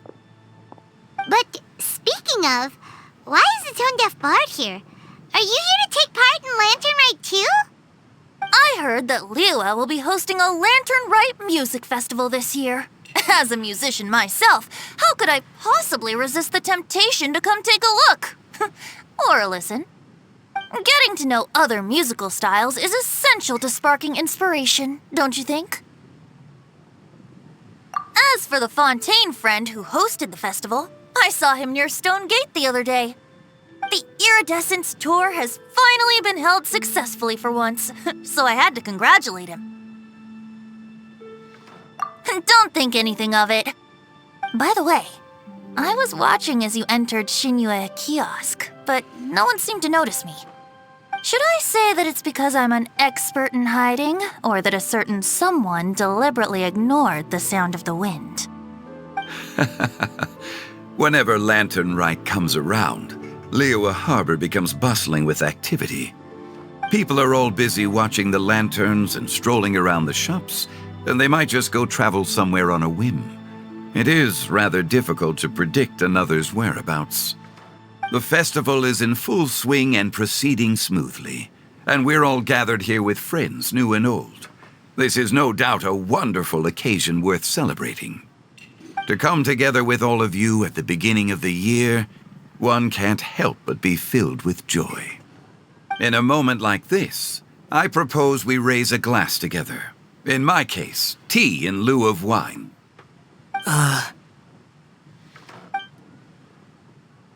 Very well said, Mr. Zhongli. That was exactly what I wanted to say. Now I'm getting a little self-conscious. I didn't cause you too much trouble barging in like that, did I? We usually drink wine during occasions like this over in Mondstadt, but since Mr. Zhongli insists on drinking tea, I'll give a toast with tea too. Everyone, thanks for the treat. You're welcome. As the host of this gathering, I hope everyone enjoys the food and drinks. May this year be better than the last. Considering that everyone may have other matters to attend to later, sticking to tea seems like a good idea. All of a sudden, they started proposing toasts. Should we? What's with the urgency?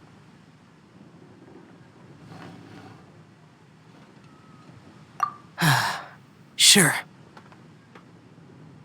Have you two finished eating? It's always nice to have a breath of fresh air after a meal. Helps with digestion. Paimon will come too. Yeah? Okay then. Don't forget to come back.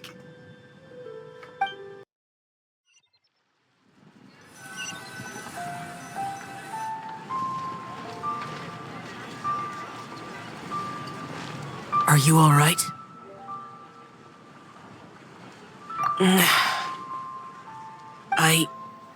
It's hard to describe. It's not that. There were those among the Adepti who loved gatherings and idle chit-chat. Sometimes they would call up a few others for a drink.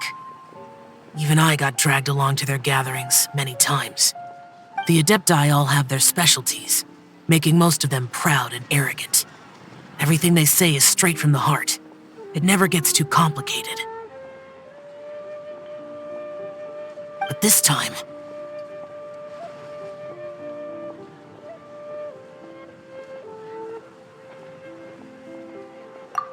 No.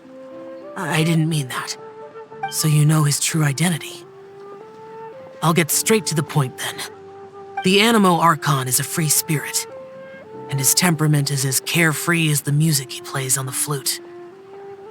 It's easy for a god like him to live in harmony with humans, and that's something I might never be able to do.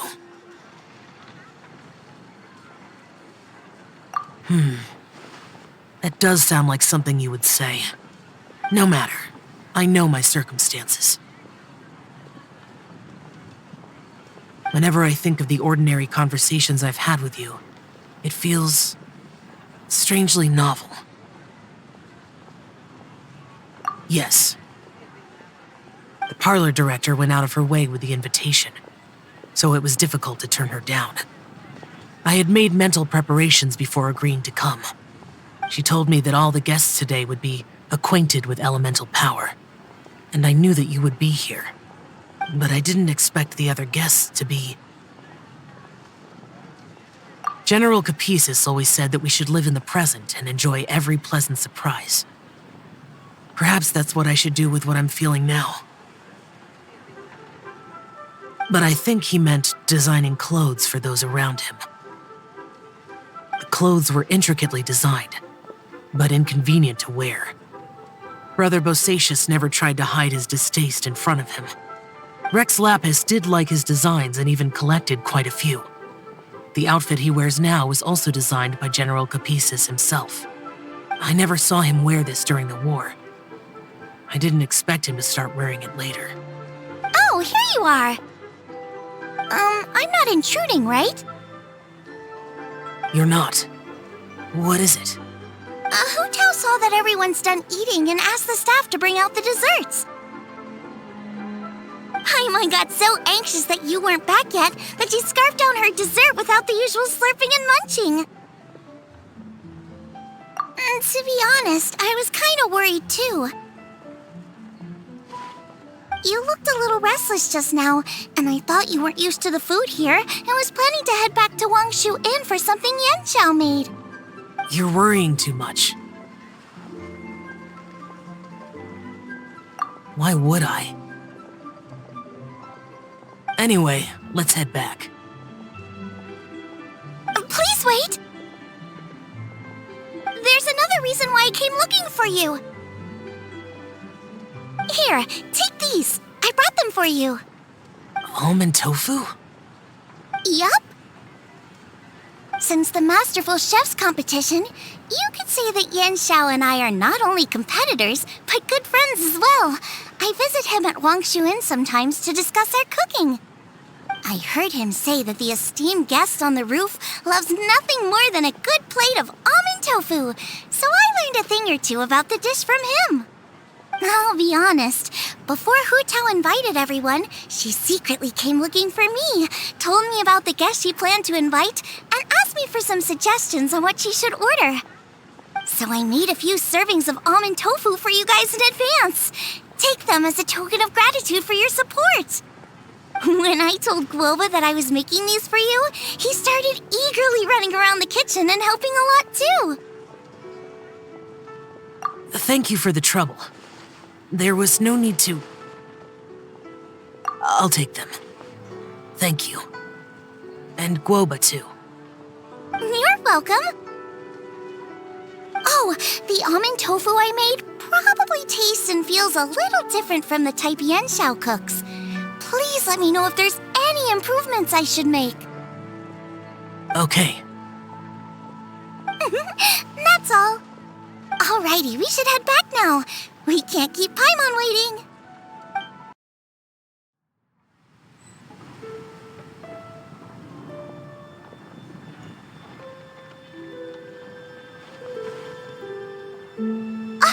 You're finally done whispering secrets to each other?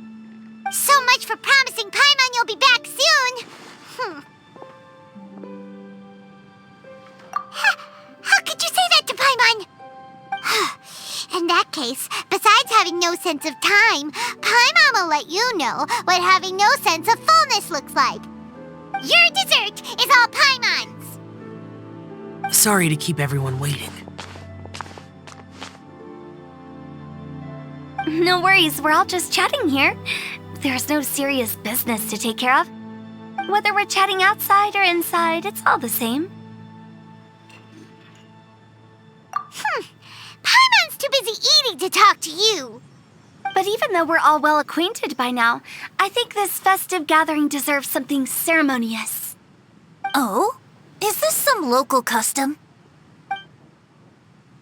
Nope. This is something I made up so that good luck will be on our side, that's all. Spontaneity is the best choice to make here. Let's use this incense burner on the table. It's been lit for so long now that the incense is running out. I'll leave refilling and lighting the incense to the most distinguished guest among us all. Lighting the incense will signify continuous growth and prosperity in all our endeavors in the new year. I see. Perfect symbolism, as expected of Hu Tao. And speaking of the most distinguished guest here today, I'm sure we all agree that it's Mr. Zhongli. I'm not very familiar with the details of his past deeds, but chatting with him has been a real eye-opener, even for a bard who has traveled all across the world. If knowledge were a form of power, one could even say that you're a wielder of unlimited strength. But when it comes to having a way with words, the notable bard is certainly one cut above the rest. I just happen to have a good memory. It is such an unexceptional skill, yet you made it sound like an unparalleled talent. I am truly impressed. Since we all get to nominate someone...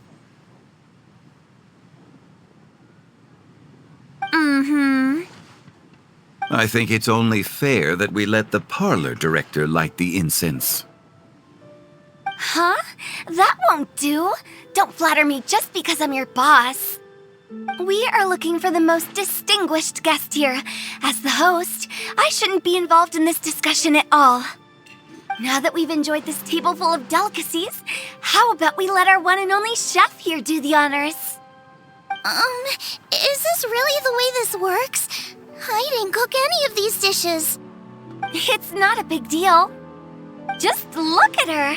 Xiangling, the disciple of an adeptus, the stove god's best companion, the winner of the Masterful Chef's competition.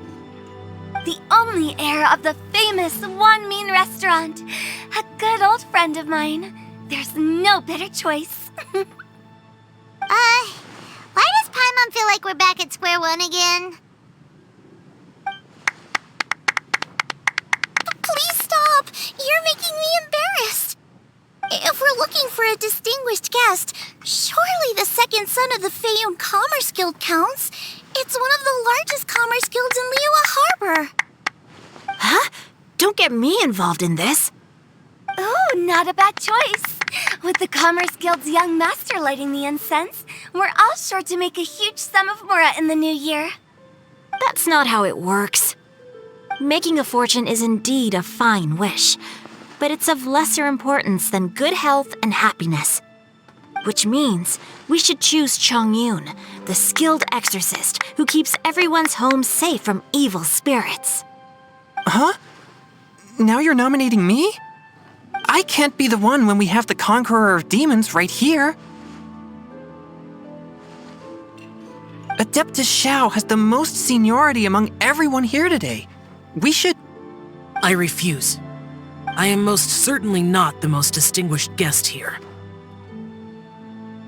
You should all be able to make the right judgment based on your observations. One person here is well acquainted with everyone else.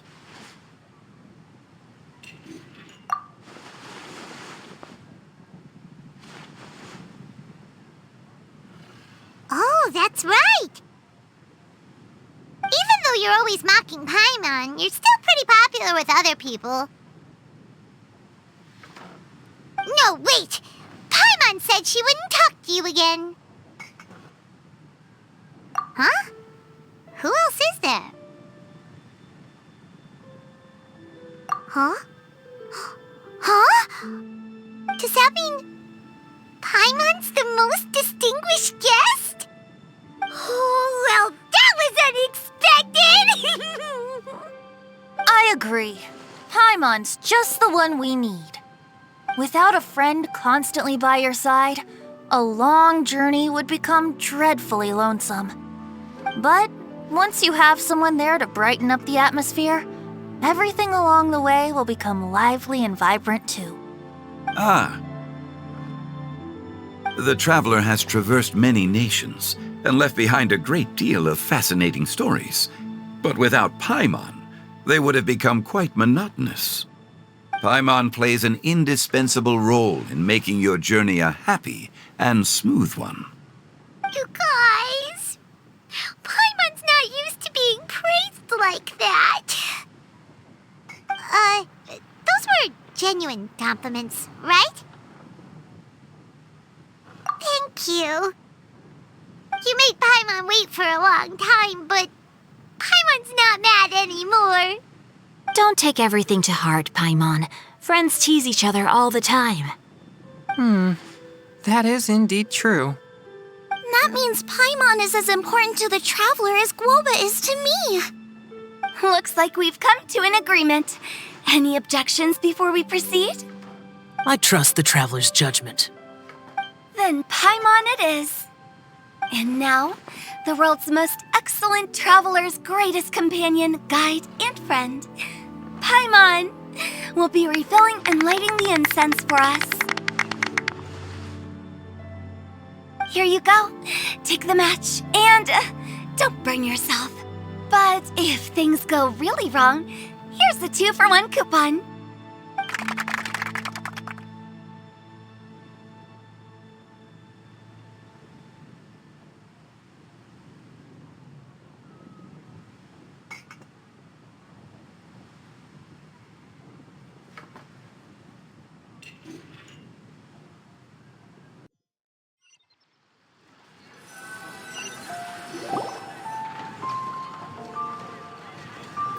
It's getting late.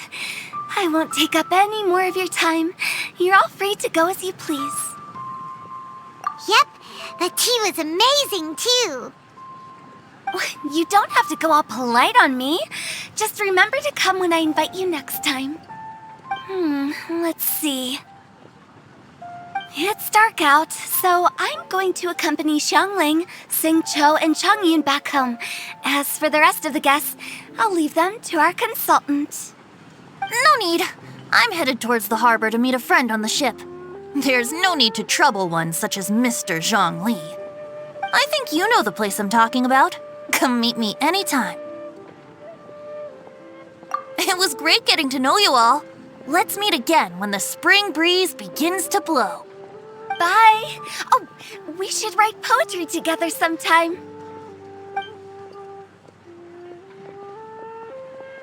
We'll catch you all later then. Don't forget to return to the parlor later. There's something I need you to do. Understood. See you later. Well then. Rex Lapis. Just Zhongli will do. I live as a mortal in Liu Harbor now. I am just one among many who begin work at sunrise and retire to rest at sundown.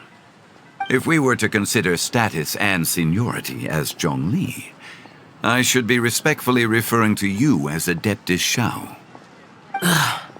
Heaven forbid.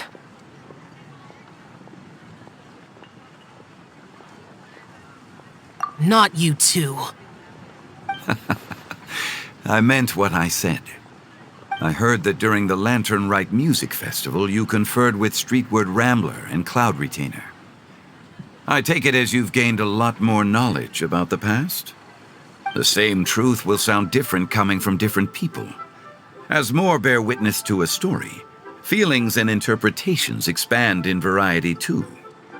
I once had a pleasant chat about the past and present with a Sumeru scholar named Soraya, and learned a few things about her research topic. From the evidence she found and the conclusion she made, her area of research is already very close to the truth. But there are multiple sides to humans and gods alike. In the legends recorded by humans, some gods were depicted as arrogant and condescending, while others were kind and capable. But whether to me, Streetward Rambler, Cloud Retainer, or younger adepti such as Shao and Ganyu, those adepti and gods that may seem extraordinary to humans are something more akin to close companions. This was as true back then as it is right now. Just how Shao may seem unapproachable to most, but the Traveler has proved otherwise. So there's no need to dwell too much on certain things. Zhongli, what you're saying is... It looks like you understood what I meant. Ah. The director asked me to accompany you on your return, but I don't think you'll need my protection. I'll be taking a walk around and admiring the night scenery. After that, it'll be time for me to go back and meet up with the director. Goodbye for now. Bye, Zhongli! Everyone's gone now. Paimon always feels a little empty inside when a lively celebration ends. But at least you always stay by Paimon's side. No. Paimon got it mixed up.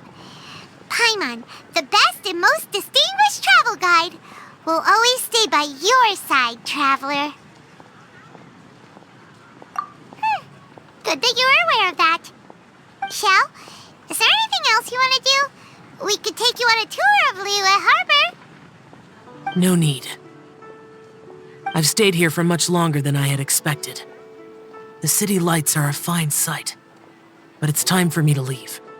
The events of today occurred so abruptly. I appreciate your kindness. Okay. I'll see you next time then.